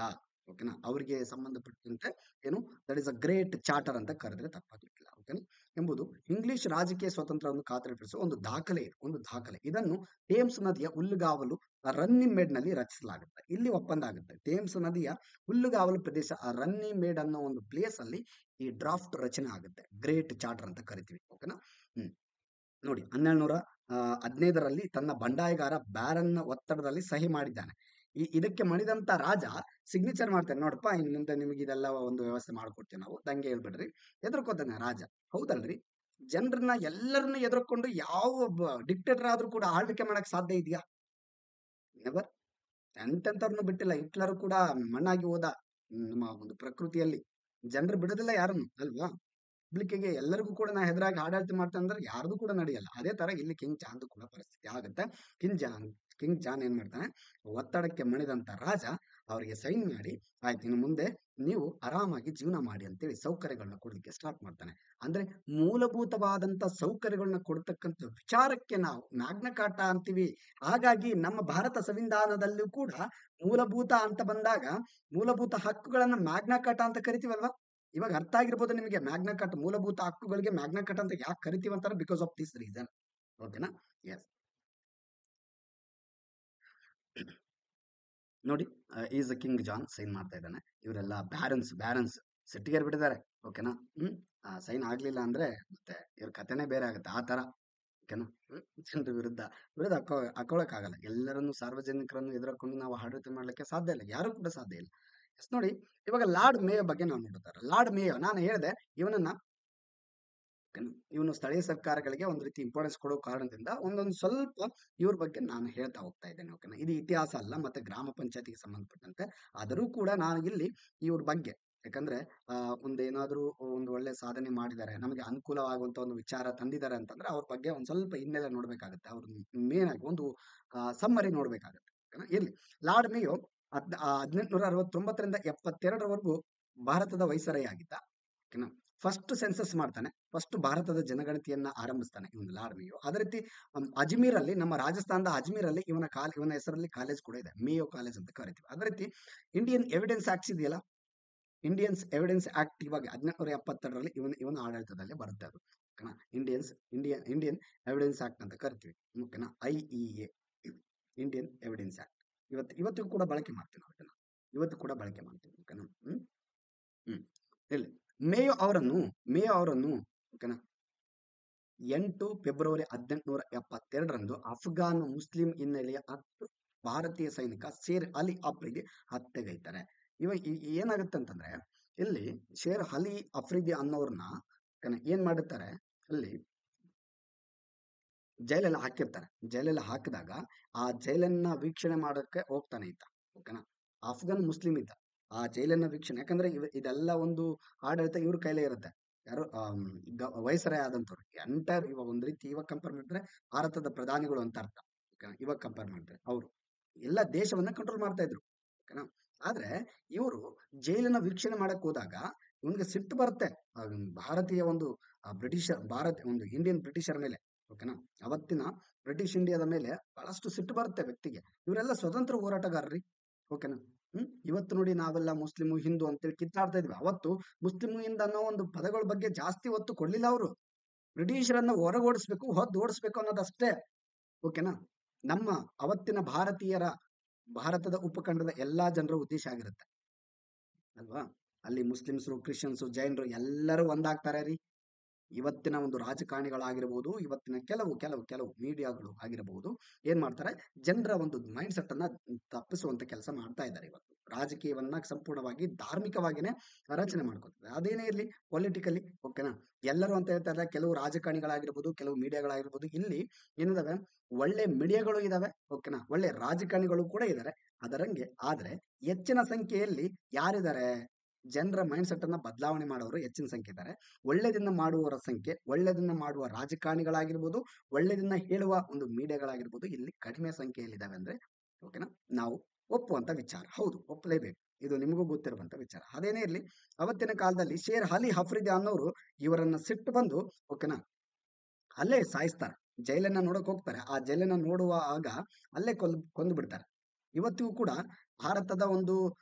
ಭಾರತದಲ್ಲಿ ಬ್ರಿಟಿಷ್ ಗವರ್ನರ್ನ ಒಂದು ಸಮಾಧಿ ಇದೆ, ಯಾರ್ದಾದ್ರೂ ಇದೆ ಅಂದ್ರೆ ಅದು ಮೇಯದೇ ಇದೆ. ಓಕೆನಾ, ಲಾರ್ಡ್ ಮೇಯದು ಇವತ್ತಿಗೂ ಕೂಡ ನಮ್ಮ ಭಾರತದಲ್ಲೇ ಈತನ ಸಮಾಧಿ ಇದೆ. ಈತನ ಸಮಾಧಿ ನಮ್ಮ ಭಾರತದಲ್ಲೇ ಇದೆ. ಇರ್ಲಿ. Yes, Lord Ripon. ಏನ್ ಸರ್ ಇತಿಹಾಸಕ್ಕೆ ಹೋಗ್ಬಿಡ್ತಿದ್ರ ನೀವು? ಹೌದು, ಇತಿಹಾಸವನ್ನ ಓದುವಾಗ ಸ್ವಲ್ಪ ಏನು ಅದಕ್ಕೆ ಲಿಂಕ್ ಕೊಟ್ಟು ಓದೋಣ. ಲಾರ್ಡ್ ರಿಪ್ಪನ್ ಏನ್ ಕೆಲಸ ಮಾಡ್ತಾನೆ, 1880ರಿಂದ 84ರಲ್ಲಿ ಈತ ನಮ್ಮ ಭಾರತದ ವೈಸ್ರಾಯ್ ಆಗಿರ್ತಾನೆ. ಓಕೆನಾ, ನೋಡೋಣ. ಇವನೇನ್ ಮಾಡ್ತಾನೆ, ಒಂದು ಘೋಷಣೆ ಹೊಡಿಸ್ತಾನೆ. ಓಕೆನಾ, ಲೋಕಲ್ ಫಂಡ್ ಅಂತ ಹೇಳಿ. ಓಕೆನಾ, ಲೋಕಲ್ ಸೆಲ್ಫ್ ಗವರ್ಮೆಂಟ್ ಅಂತ ಹೇಳಿ. ದ ಸೆಂಟ್ರಲ್ ಗವರ್ಮೆಂಟ್ ಪಾಸ್ಡ್ ಆ resolution on local self government in 1820. Central government ಇವೆಲ್ಲ ಒಂದ್ ಹೇಳ್ತು ನೋಡಿ. ನಮ್ಮ ಒಂದು ಭಾರತದಲ್ಲಿ ಅವತ್ತು ಏನಾದ್ರೂ ಒಂದು ಘೋಷಣೆಗಳಾಗಿರ್ಬೋದು, ಅಥವಾ ಬಿಲ್ಗಳಾಗಿರ್ಬೋದು, ಅಥವಾ ಆಕ್ಟ್ಗಳಾಗಿರ್ಬೋದು, ಏನಾದ್ರೂ ಆಗಿದ್ದೇ ನಿಜ ಆದ್ರೆ ಇವೆಲ್ಲ ಭಾರತದಲ್ಲಿ ಆಗ್ತಾ ಇರ್ಲಿಲ್ಲ. ಭಾರತದಲ್ಲಿ ಏನಾದ್ರು ಡೆವಲಪ್ಮೆಂಟ್ ಮಾಡ್ಬೇಕು ಅಂತಂದ್ರೆ ಅದು ಲಂಡನ್ ನ ಪಾರ್ಲಿಮೆಂಟ್ ಅಲ್ಲಿ ಬ್ರಿಟಿಷ್ ಗವರ್ಮೆಂಟ್ ಅವರು ಡಿಸ್ಕಸ್ ಮಾಡ್ತಾ ಇದ್ರು. ಅಲ್ಲಿ ತೆಗೆದುಕೊಂಡ ನಿರ್ಧಾರಗಳು ನಮ್ಮ ಭಾರತದಲ್ಲಿ ಕಾನೂನಾಗಿ ಪರಿವರ್ತನೆ ಆಗ್ತಾ ಇದ್ವು. ನಮ್ಮ ಭಾರತದಲ್ಲಿ ಯಾವುದೇ ರೀತಿ ಆವತ್ತಿನ ಕಾಲದಲ್ಲಿ ಪಾರ್ಲಿಮೆಂಟ್ ಸಿಸ್ಟಮ್ ಇರ್ಲಿಲ್ಲ. ಪಾರ್ಲಿಮೆಂಟ್ ಸಿಸ್ಟಮ್ ಅಲ್ಲಿ ಬ್ರಿಟಿಷರ ಕಾಲದಲ್ಲಿ ಲಂಡನ್ ಅಲ್ಲೇ ಇತ್ತು. ಓಕೆ, ಹಾಗಾಗಿ ಇವ್ರೇನ್ ಮಾಡ್ತಾರೆ, ಇಲ್ಲಿ ಸೆಂಟ್ರಲ್ ಗವರ್ಮೆಂಟ್, ಒಂದು ಬ್ರಿಟಿಷರ ಸೆಂಟ್ರಲ್ ಗವರ್ಮೆಂಟ್ ಅವರು ಈ ಬಿಲ್ ಅನ್ನ ಪಾಸ್ ಮಾಡ್ತಾರೆ, ಲೋಕಲ್ ಸೆಲ್ಫ್ ಗವರ್ಮೆಂಟ್ ಅಂತೇಳಿ. ಓಕೆನಾ, ಇನ್ 1882 under British viceroy lord Ripon. ಒಳ್ಳೆ ಕೆಲಸಗಳನ್ನ ಮಾಡ್ತಾನ್ರಿ. ಲೋಕಲ್ ಗವರ್ಮೆಂಟ್ಗೆ ಸಂಬಂಧಪಟ್ಟಂಗೆ ಬಹಳಷ್ಟು ಪ್ರಾಮುಖ್ಯತೆ ಕೊಡ್ತಾನೆ. ಅವನ ಉದ್ದೇಶ ಏನೇ ಇರ್ಬೋದು, ಆದ್ರೆ ಇಲ್ಲಿ ಮಾಡ್ತಕ್ಕಂಥ ಕೆಲಸ ನಮ್ಮ ಇವತ್ತಿನ ಏನು ಪಂಚಾಯತ್ ಸಿಸ್ಟಮ್ ಇದೆಯಲ್ಲ, ಇವತ್ತಿಗೂ ಕೂಡ ಇದು ಮಾದರಿ. ಇಲ್ಲಿಂದ ಇದು ಮೂಲ ಅಂತ ಹೇಳ್ಬೋದು. ಇದು ಮೂಲ ಏನ ಮಾಡರ್ನ್ ಯುಗದಲ್ಲಿ ಇದು ಮೂಲ ಅಂತ ಹೇಳ್ಬೋದು. ಅಡ್ವೈಸಿಂಗ್ ಪ್ರಾವಿನ್ಸಿಯಲ್ ಗೌರ್ಮೆಂಟ್ ಅಷ್ಟು ಎಸ್ಟಾಬ್ಲಿಷ್ ತಾಲೂಕು ಬೋರ್ಡ್ಗಳನ್ನ ಒಂದ್ ರೀತಿ ಏನ್ ಮಾಡ್ತಾರೆ ಇಲ್ಲಿ ಟೋಟಲ್ ಆಗಿ ಹೇಳೋದಂತಂದ್ರೆ ಅಧಿಕಾರವನ್ನ ವಿಕೇಂದ್ರೀಕರಣ ಮಾಡ್ತಾರೆ. ತಾಲೂಕುಗಳನ್ನ ಮಾಡ್ತಾರೆ, ಮುನ್ಸಿಪಲ್ಗಳನ್ನ ಮಾಡ್ತಾರೆ, ಡಿಸ್ಟಿಕ್ಗಳನ್ನ ಸಪ್ರೇಟ್ ಮಾಡ್ತಾರೆ, ಗ್ರಾಮಗಳನ್ನ ಸಪ್ರೇಟ್ ಮಾಡ್ತಾರೆ, ಪ್ರಾಂತ್ಯಗಳನ್ನ ಸಪ್ರೇಟ್ ಮಾಡ್ತಾರೆ. ಇದೆ ಈ ಒಂದು ಲೋಕಲ್ ಸೆಲ್ಫ್ ಗೌರ್ಮೆಂಟ್ ಇದರ ಉದ್ದೇಶ ಆಗಿರುತ್ತೆ. ಲಾರ್ಡ್ ರಿಪ್ಪನ್ ಘೋಷಣೆ ಅಂತ ಕೂಡ ಕರಿತೀವಿ ಇದನ್ನ. ಲಾರ್ಡ್ ರಿಪ್ಪನ್ನ ಗೊತ್ತುವಳಿ ಅಂದ್ರು. ಸರಿ, ನೋಡಿ ಪ್ರಾಂತೀಯ ಸರ್ಕಾರಗಳು, ತಾಲೂಕು ಮಂಡಳಿಗಳು, ಪುರಸಭೆಯ ಮಂಡಳಿಗಳು, ಜಿಲ್ಲಾ ಮಂಡಳಿಗಳು ಸ್ಥಾಪಿಸಲು ಸಲಹೆ ನೀಡುತ್ತೆ ಇದು. ಓಕೆನಾ. ಈ ಏನು ಲಾರ್ಡ್ ರಿಪ್ಪನ್ನ ಡಿಕ್ಲರೇಷನ್ ಏನಿದೆ 1882ರಲ್ಲಿ ಬರುತ್ತೆ.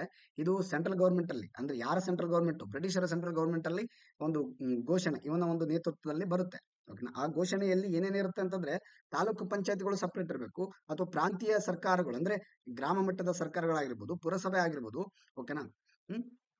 ಜಿಲ್ಲಾ ಮಟ್ಟದ ಒಂದು ಜಿಲ್ಲಾ ಪಂಚಾಯತ್, ಇವತ್ತಿಗೆ ಕಂಪೇರ್ ಮಾಡಿದ್ರೆ ಜಿಲ್ಲಾ ಪಂಚಾಯತ್. ಪುರಸಭೆಗಳು ತಾಲೂಕು ಮಟ್ಟದಲ್ಲಿ ಇರ್ತವೆ, ತಾಲೂಕು ಮಟ್ಟದಲ್ಲಿ ಪುರಸಭೆನೂ ಇರುತ್ತೆ, ತಾಲೂಕು ಪಂಚಾಯತ್ನೂ ಇರುತ್ತೆ ಇವತ್ತು, ಅಲ್ವಾ. ಆಮೇಲೆ ಪ್ರಾಂತೀಯ ಸರ್ಕಾರಗಳು, ಆಮೇಲೆ ಜಿಲ್ಲಾ ಪಂಚಾಯತಿಯಲ್ಲಿ ಜಿಲ್ಲಾ ಪಂಚಾಯತಿನೂ ಇರುತ್ತೆ, ಅಲ್ಲಿ ಕೂಡ ನಗರಸಭೆನೂ ಇರುತ್ತೆ ಇವತ್ತಿಗೆ. ಬಟ್ ಅಲ್ಲಿ ಬೇರೆ ಇತ್ತು. ಅಲ್ಲಿ ಪ್ರಾಂತೀಯ ಸರ್ಕಾರಗಳು, ತಾಲೂಕು ಮಂಡಳಿಗಳು, ಪುರಸಭೆ ಮಂಡಳಿಗಳು, ಜಿಲ್ಲಾ ಮಂಡಳಿಗಳು ಅಂತೇಳಿ ಪ್ರತ್ಯೇಕವಾಗಿ ಈ ಒಂದು ರಿಪ್ಪನ್ನ ಘೋಷಣೆಯಲ್ಲಿ ಬರ್ತವೆ. ಓಕೆನಾ. ಹೀಗೆ ಭಾರತದಲ್ಲಿ ಲಾರ್ಡ್ ರಿಪ್ಪನ್ ಅವರ ಸ್ಥಳೀಯ ಸ್ವಸರ್ಕಾರದ ರಚನೆ ಪ್ರಾರಂಭವಾಗುತ್ತೆ. ಸ್ಥಳೀಯ ಸ್ವಸರ್ಕಾರ ನಮ್ಮ ಗಾಂಧೀಜಿಯವರು ಕೂಡ ಇದನ್ನ ಹೇಳ್ತಾರೆ ಮುಂದೆ. ಸ್ವಸರ್ಕಾರ, ಗ್ರಾಮ ಸ್ವರಾಜ್ಯ, ಅವರಿಗೆ ಸ್ವಂತವಾಗಿ ಅಧಿಕಾರ ನೀವು ಕೊಡಬೇಕು ಅನ್ನೋದು ಗಾಂಧೀಜಿಯ ಉದ್ದೇಶ ಆಗುತ್ತೆ. ಎಲ್ಲೋ ಮೇಲೆ ಕೂತ್ಕೊಂಡು ನನ್ನ ಸರ್ಕಾರ ನೀ ಹೇಳ್ದಂಗೆ ಆಗ್ಬೇಕು ಅನ್ನೋದಲ್ಲ. ಅಲ್ಲಿ ಸ್ಥಳೀಯ ಮಟ್ಟದಲ್ಲಿ ನೀವು ಏನ್ ಮಾಡ್ಬೇಕು, ಅವರಿಗೆ ಸಪೋರ್ಟ್ ಮಾಡ್ಬೇಕು, ಅವ್ರಿಗೂ ಕೂಡ ಸ್ವಲ್ಪ ಮಟ್ಟಿಗೆ ಅಧಿಕಾರ ಕೊಡ್ರಿ. ತಮ್ಮ ಊರಿನ ಬಗ್ಗೆ ತಮಗೆ ಗೊತ್ತಿರುತ್ತೆ, ತಾವು ಏನ್ ಮಾಡ್ಬೇಕು ಡೆವಲಪ್ಮೆಂಟ್ ಅವ್ರು ಮಾಡ್ಕೋತಾರೆ, ನೀವು ಸರಿಯಾದ ಸಹಾಯ ಮಾಡಿ ಅವ್ರಿಗೆ. ಇದನ್ನ ಗಾಂಧೀಜಿ ಹೇಳ್ತಾರೆ ಸರ್ಕಾರಗಳಿಗೆ. ಓಕೆನಾ. ಇವರು ಕೂಡ ಅಷ್ಟೇ ಇಲ್ಲಿ ಇದೇ ತರ ಬೋಧನೆ ಮಾಡ್ತಾ ಹೋಗ್ತಾರೆ. ನೋಡಿ, ಸ್ಥಳೀಯ ಸಂಸ್ಥೆಗಳ ಪಿತಾಮಹನ ಅಂತ ಕರಿತೀವಿ ನಾವು ಲಾರ್ಡ್ ರಿಪ್ಪನ್. ಗೊತ್ತಿದೆ, ಭಾರತದ ವೈಸರಾಗಿ ಬಂದ ನಂತರ ಏನೇನ್ ಮಾಡ್ತಾರೆ, 1888ರಲ್ಲಿ ಮೇ 18ರಂದು ಸ್ಥಳೀಯ ಸಂಸ್ಥೆಗಳ ಒಟ್ಟು ಸದಸ್ಯರಲ್ಲಿ ಅಧಿಕಾರಿ ಸದಸ್ಯರ 1/3 ಭಾಗಕ್ಕೆ ಸೀಮಿತವಾಗಿರ್ಬೇಕು, ಉಳಿದವರು ಅಧಿಕಾರೇತರ ಸದಸ್ಯರಾಗಿರ್ಬೇಕು. ಓಕೆನಾ. ಇಲ್ಲಿ ನೋಡಿ, ಇರತಕ್ಕಂತಹ ಸದಸ್ಯರಲ್ಲಿ 1/3 ಅಂದ್ರೆ 3ರಲ್ಲಿ ಒಬ್ರು ಮಾತ್ರ ಇಲ್ಲಿ ಸರ್ಕಾರಿ ಅಧಿಕಾರಿಗಳಾಗ್ಬೇಕು, ಉಳಿದವರೆಲ್ಲ ಅಧಿಕಾರೇತರ ಸದಸ್ಯರಾಗಿರ್ಬೇಕು. ಒಂದ್ ರೀತಿ ಏನಾಗುತ್ತೆ ಅಂತಂದ್ರೆ ಇಲ್ಲಿ ಇವರು ಉಳಿದವರೆಲ್ಲರೂ ಎಲೆಕ್ಟ್ ಆಗಿರ್ಬೋದು, ಅಥವಾ ರಾಜಕೀಯದಿಂದ ಬಂದಿರತಕ್ಕಂಥವ್ರು ಅಂತ ಇವತ್ತಿಗೆ ಕಂಪೇರ್ ಮಾಡಿದ್ರೆ ನೀವು. ಇಲ್ಲಿ ಅಧಿಕಾರಿ ಸದಸ್ಯರಲ್ಲಿ ಅಂತಂದ್ರೆ ಸರ್ಕಾರಿ ಅಧಿಕಾರಿಗಳು. ಇಟ್ ಮೀನ್ಸ್ ಗ್ರಾಮ ಪಂಚಾಯತಿಯಲ್ಲಿ ಇವಾಗ ಕಂಪೇರ್ ಮಾಡಿದ್ರೆ PDO ಅಂತ.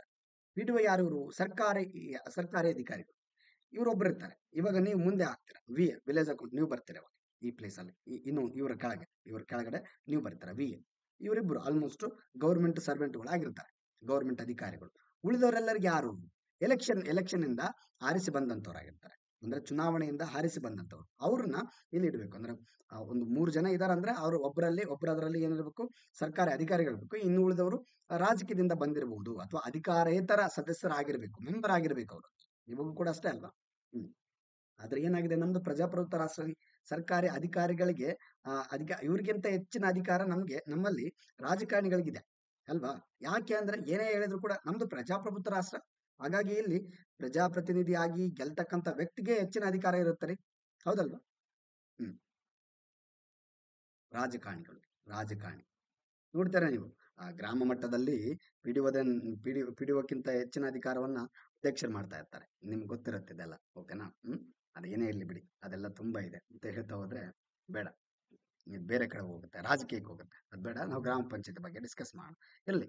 ರಾಯಲ್ ಕಮಿಷನ್ ಅಂತ ಬರುತ್ತೆ 1907ರಲ್ಲಿ ರಾಯಲ್ ಕಮಿಷನ್ ಬರುತ್ತೆ. ಇನ್ನು ನಮಗೆ ಸ್ವತಂತ್ರ ಸಿಕ್ಕಿಲ್ಲ, ನೆನಪಲ್ಲಿ ಏನು, the royal commission upon decentralised in India was appointed on September 12, 1907 to enquire into the relations now existing for financial. ಭಾರತದಲ್ಲಿ ವಿಕೇಂದ್ರೀಕರಣದ ಮೇಲಿನ ರಾಯಲ್ ಕಮಿಷನ್ ಏನು, ಇದರ ಉದ್ದೇಶ ಏನು? ರಾಯಲ್ ಕಮಿಷನ್ ಒಂದು ಆಯೋಗ ಬರುತ್ತೆ, ರಾಯಲ್ ಕಮಿಷನ್, ರಾಯಲ್ ಆಯೋಗ ಅಂತೇಳಿ. ಎಷ್ಟರಲ್ಲಿ ಬರುತ್ತೆ? 12 ಸೆಪ್ಟೆಂಬರ್ 1907ರಲ್ಲಿ ಬರುತ್ತೆ. ಇದ್ರ ಕೆಲಸ ಏನು ಅಂತಂದ್ರೆ, ಇದು ಭಾರತ ಸರ್ಕಾರ, ಸುಪ್ರೀಂ ಸರ್ಕಾರ ಮತ್ತು ಭಾರತದಲ್ಲಿನ ವಿವಿಧ ಪ್ರಾಂತ್ಯಗಳ ಸರ್ಕಾರಗಳ ನಡುವೆ ಒಂದು ಡಿಸ್ಕಸ್ ಮಾಡ್ತಕ್ಕಂಥ ಕೆಲಸ ಮಾಡುತ್ತೆ. ಓಕೆನಾ. ಮತ್ತು ಪ್ರಾಂತೀಯ ನಡುವಿನ ಆರ್ಥಿಕ ಆಡಳಿತಾತ್ಮಕ ಉದ್ದೇಶಗಳಿಗಾಗಿ ಈಗ ಅಸ್ತಿತ್ವದಲ್ಲಿರುವ ಸಂಬಂಧಗಳನ್ನು ವಿಚಾರಣೆ ಮಾಡಲು ನೇಮಿಸಲಾಗುತ್ತದೆ. ಅಂದ್ರೆ ಇದರ ಅರ್ಥ ಏನಂತಂದ್ರೆ, ರಾಯಲ್ ಕಮಿಷನ್ ಯಾಕೆ ಬರುತ್ತೆ ಅಂತಂದ್ರೆ, ಒಂದು ಸೆಂಟ್ರಲ್ ಇರತಕ್ಕಂಥ ಸರ್ಕಾರ ಆಗಿರ್ಬೋದು ಅಥವಾ ಸ್ಥಳೀಯ ಸರ್ಕಾರಗಳ ಮಧ್ಯೆ ಒಂದು ರೀತಿ ಏನು ಇದು ವ್ಯವಹಾರ ಮಾಡ್ತಕ್ಕಂಥ ಕೆಲಸ ಮಾಡುತ್ತೆ. ಅವ್ರಿಗೆ ಇವ್ರಿಗೆ ಕಮ್ಯುನಿಕೇಟ್ ಮಾಡ್ತಕ್ಕಂಥ ಕೆಲಸ ಮಿಡಲ್ ಪರ್ಸನ್ ಆಗಿ ಈ ರಾಯಲ್ ಕಮಿಷನ್ ಮಾಡುತ್ತೆ. ಅಂದ್ರೆ ತಳಮಟ್ಟದಲ್ಲಿ ಏನಾಗ್ತಿದೆ ಅಂತೇಳಿ ಭಾರತ ಸರ್ಕಾರಕ್ಕೆ ಅಥವಾ ಅಂದಿನ ಬ್ರಿಟಿಷ್ ಸರ್ಕಾರಕ್ಕೆ ಇವರು ರಿಪೋರ್ಟ್ ಅನ್ನು ಕೊಡ್ತಾ ಹೋಗ್ತಾರೆ. ಆರ್ಥಿಕವಾಗಿ ಆಗಿರ್ಬೋದು, ಆಡಳಿತಾತ್ಮಕ ಆಗಿರ್ಬೋದು, ಎಲ್ಲಾ ಒಂದು ವಿಚಾರಗಳನ್ನ ತಿಳ್ಕೊಂಡು ಈ ಸಂಬಂಧದ ವಿಚಾರಣೆಯನ್ನ ಅಲ್ಲಿ ಅವರು ಬ್ರಿಟಿಷ್ ಸರ್ಕಾರಕ್ಕೆ ತಿಳಿಸುವಂತ ಕೆಲಸ ಇವ್ರು ಮಾಡ್ತಾರೆ. ಓಕೆನಾ? ಆಗ ಅದರಿಂದ ಏನ್ ಲಾಭ? ಇಲ್ಲೇನಾಗುತ್ತೆ ಅಂತಂದ್ರೆ ಈ ಒಂದು ಆಯೋಗದಿಂದ ಮುಂದೆ ಏನ್ ಮಾಡ್ಬೇಕು ಅನ್ನೋದು ಬ್ರಿಟಿಷ್ ಸರ್ಕಾರಕ್ಕೆ ಗೊತ್ತಾಗುತ್ತೆ. ಓಕೆನಾ? ಎಸ್. ನೋಡಿ, this is the team of royal commission. Royal commission royal commission ನೋಡಿ ಎಷ್ಟರಲ್ಲಿ ಆಗುತ್ತೆ, ಇದು ಎಷ್ಟರಲ್ಲಿ ಬರುತ್ತೆ? 1911ರಿಂದ 1906ರಿಂದ 1911 ಈ ಸಾಲಿನಲ್ಲಿ ತೆಗೆದಂತ ಒಂದು photo. Members of the royal ಒಂದು ಕಮಿಷನ್ ಅಂತ. ರಾಯಲ್ ಕಮಿಷನ್ ಇದರಲ್ಲಿ ಒಬ್ಬರನ್ನ ಅಧ್ಯಕ್ಷರನ್ನ ಮಾಡ್ತಾರೆ. ಅವ್ರು ಯಾರಂತ ನೋಡೋಣ. ಓಕೆನಾ? Royal commission. Yes, based on Ripon declaration. ಈ ರಾಯಲ್ ಕಮಿಷನ್ ಯಾವ ಆಧಾರದ ಮೇಲೆ ಬರುತ್ತೆ? ರಿಪ್ಪನ್ ಏನು ಗೊತ್ತುವಳಿ ಮಂಡನೆ ಮಾಡ್ತಾನೆ, ಸ್ಥಳೀಯ ಸರ್ಕಾರಗಳಿಗೆ ಡಿಸೆಂಟ್ರಲೈಸ್ ಮಾಡಿ ಅವ್ರಿಗೆ ಅಧಿಕಾರ ಕೊಡಬೇಕು, ತಾಲೂಕು ಮಾಡಬೇಕು, ಅಲ್ಲಿ ಜಿಲ್ಲೆ ಮಾಡಬೇಕು ಅಥವಾ ಗ್ರಾಮ ಮಾಡ್ಬೇಕಂತೇಳಿ ಅಲ್ಲಿ ಪುರಸಭೆ ಮಾಡ್ಬೇಕಂತೇಳಿ ಈ ಡಿಕ್ಲರೇಷನ್ ಏನು ಹೊಡಿಸ್ತಾನೆ ರಿಪ್ಪನ್, ಅದರ ಬೇಸಿಸ್ ಮೇಲೆನೆ ಅದರ ಆಧಾರದ ಮೇಲೆನೆ ಈ ರಾಯಲ್ ಕಮಿಷನ್ ನ ರಚನೆ ಮಾಡ್ತಾರೆ. ಅದೆಲ್ಲವನ್ನು ಸ್ಟಡಿ ಮಾಡಿ ನೋಡಪ್ಪ, ಇದರಲ್ಲಿ ಇರ್ತಕ್ಕಂಥ ಮುಂದಿನ ಒಂದು ಅಧ್ಯಾಯ ಅಂತ ಹೇಳಿದ್ರೆ ತಪ್ಪಾಗ್ಲಿಕ್ಕಿಲ್ಲ. ಮುಂದಿನ ಅಧ್ಯಾಯ ರಿಪ್ಪನ್ ಡಿಕ್ಲರೇಷನ್ ಮುಂದಿನ ಅಧ್ಯಾಯವೇ ಇಟ್ ಇಸ್ ರಾಯಲ್ ಕಮಿಷನ್. ಓಕೆನಾ? ಮುಂದೆ ರಿಪ್ಪನ್ಸ್ ಅಧಿಕಾರಿ ಇದ್ದಾಗ ಅವನೇನು ಗೊತ್ತುವಳಿ ಹೊಡಿಸ್ತಾನೆ, ಆ ಗೊತ್ತುವಳಿಯಲ್ಲಿ ಇರ್ತಕ್ಕಂಥ ಕೆಲವು ಸರಿ ತಪ್ಪುಗಳನ್ನ ತಿದ್ದುಪಡಿ ಮಾಡ್ತಕ್ಕಂಥ ಕೆಲಸ ರಾಯಲ್ ಕಮಿಷನ್ ಅವರು ಮಾಡ್ತಾರೆ. ಮತ್ತೆ ಇನ್ನು ಹೆಚ್ಚಿನ ಡೆವಲಪ್ಮೆಂಟ್ ಕೂಡ ಇವರು ಮಾಡ್ತಾರೆ. ಎಸ್. ಆಮೇಲೆ ಏನಾಗುತ್ತೆ, ಇದು ಎಷ್ಟರಲ್ಲಿ 1907ರಲ್ಲಿ ಸೆಟ್ ಆಗ್ತಕ್ಕಂಥ ಒಂದು commission under the chairmanship of ಯಾರು ಇದರ ಒಂದು ಅಧ್ಯಕ್ಷರಿರ್ತಾರೆ ಅಂತ ನೋಡಿದ್ದಾರೆ, ಹೆನ್ರಿ ವಿಲಿಯಂ ಪ್ರೈಮ್ ರೋಸ್ ಅನ್ನೋರು ಇದರ ಅಧ್ಯಕ್ಷತೆಯನ್ನು ವಹಿಸಿಕೊಂಡಿರ್ತಾರೆ. It recommended on the 1909 that gram panchayat should be privatised and source of revenue should be provided to them. ಏನಿದ್ರೆ ಅರ್ಥ, ರಿಪ್ಪನ್ ಗೊತ್ತುವಳಿ ಆಧಾರದ ಮೇಲೆ ಈ ಒಂದು ಕಮಿಷನ್ ರಚನೆ ಮಾಡ್ತಾರೆ. ಓಕೆನಾ? Prime rose, henry William prime rose ಅನ್ನೋರು ಇದರ ಒಂದು ಅಧ್ಯಕ್ಷತೆಯನ್ನು ವಹಿಸಿಕೊಂಡಿರ್ತಾರೆ. ಗ್ರಾಮ ಪಂಚಾಯತಿಗಳನ್ನು ಮುಚ್ಚೇತನಗೊಳಿಸಬೇಕು. ಓಕೆನಾ? ಅಂದ್ರೆ ಪುನಶ್ಚೇತನಗೊಳಿಸಬೇಕು. ಅದರ ಜೊತೆಗೆ ಇಲ್ಲಿ ಇವುಗಳಿಗೆ ಆದಾಯ ಮೂಲಗಳನ್ನು ಒದಗಿಸಬೇಕು ಅನ್ನೋದು ಹೇಳ್ತಾರೆ. 1909ರಲ್ಲಿ ಈ ಶಿಫಾರಸು ಮಾಡ್ತಾರೆ. 1909ರಲ್ಲಿ ಈ ಶಿಫಾರಸು ಮಾಡ್ತಾರೆ. ಏನಿದರ ಉದ್ದೇಶ ಅಂತಂದ್ರೆ ಪ್ರೈವೇಟೈಸೇಷನ್ ಮಾಡಬೇಕು. ಓಕೆನಾ? ಅದರ ಜೊತೆಗೆ ಇದನ್ನ ಏನ್ ಮಾಡ್ತಾರೆ, ಇಲ್ಲಿ ಇರ್ತಕ್ಕಂಥ ಒಂದು ಸೋರ್ಸ್ ನ ಇವರಿಗೆ ಗ್ರಾಮ ಮಟ್ಟದಲ್ಲಿ ಅಥವಾ ಸ್ಥಳೀಯ ಸರ್ಕಾರಗಳಿಗೆ ಸರಿಯಾದ ಒಂದು ಆದಾಯ ಮೂಲಗಳನ್ನು ಒದಗಿಸಬೇಕು ಅನ್ನೋದನ್ನ ಈ ರಾಯಲ್ ಕಮಿಷನ್ ಶಿಫಾರಸು ಮಾಡುತ್ತೆ. ಅಂದ್ರೆ ರಿಪ್ಪನ್ ಒಂದು ಡಿಕ್ಲರೇಷನ್ ಅಲ್ಲಿ ಏನ್ ಹೇಳ್ತಾನೆ ಇವನು, ಪುರಸಭೆ, ತಾಲೂಕು ಮಂಡಳಿ ಮತ್ತೆ ಇಲ್ಲಿ ಜಿಲ್ಲಾ ಪಂಚಾಯತ್ ಮಂಡಳಿ ಈ ತರ ಒಂದು ಸ್ಥಳೀಯ ಸರ್ಕಾರವನ್ನ ಡಿವೈಡೇಷನ್ ಮಾಡಿ ಅಧಿಕಾರ ಹಂಚಿಕೆ ಮಾಡಿದಾಗ ಅಲ್ಲಿನ ಒಂದು ಡೆವಲಪ್ಮೆಂಟ್ ಈಸಿ ಆಗುತ್ತೆ ಅನ್ನೋದು ರಿಪ್ಪನ್ ನ ಒಂದು ಉದ್ದೇಶ ಆಗಿರುತ್ತೆ. ಹಂಗಾಗಿ ಮಾಡಿದಾಗ ಇವನ ಒಂದು ಮುಂದಿನ ಅಧ್ಯಾಯ ಏನಾಗುತ್ತೆ, ಇಲ್ಲಿ ರಾಯಲ್ ಕಮಿಷನ್ ಅಲ್ಲಿ ಇದು ಅಧ್ಯಾಯ ಇದು ಏನು ಡೆವಲಪ್ಮೆಂಟ್ ಆಗ್ಬೇಕಪ್ಪ, ಈ ತರ ಎಲ್ಲ ತಾಲೂಕು ಗ್ರಾಮ ಇದನ್ನ ಯಾರು ಹೇಳ್ತಾರೆ, ಈ ತರ ಡಿವೈಡ್ ಮಾಡಿ ಅಧಿಕಾರ ಕೊಡಿ ಅಂತ ರಿಪ್ಪನ್ ಹೇಳ್ತಾನೆ. ಆದ್ರೆ ರಾಯಲ್ ಕಮಿಷನ್ ಅಲ್ಲಿ ಏನಂತಾರೆ, ಅವ್ರು ಹೆಂಗ್ ಡೆವಲಪ್ಮೆಂಟ್ ಆಗ್ಬೇಕು, ಅದಕ್ಕೆ ಏನ್ ಬೇಕು ನೀವು ಕೊಡ್ಬೇಕು ಅನ್ನೋದನ್ನ ಈ ರಾಯಲ್ ಕಮಿಷನ್ ಹೇಳುತ್ತೆ. ಏನ್ ಕೊಡ್ಬೇಕು ಅವ್ರಿಗೆ?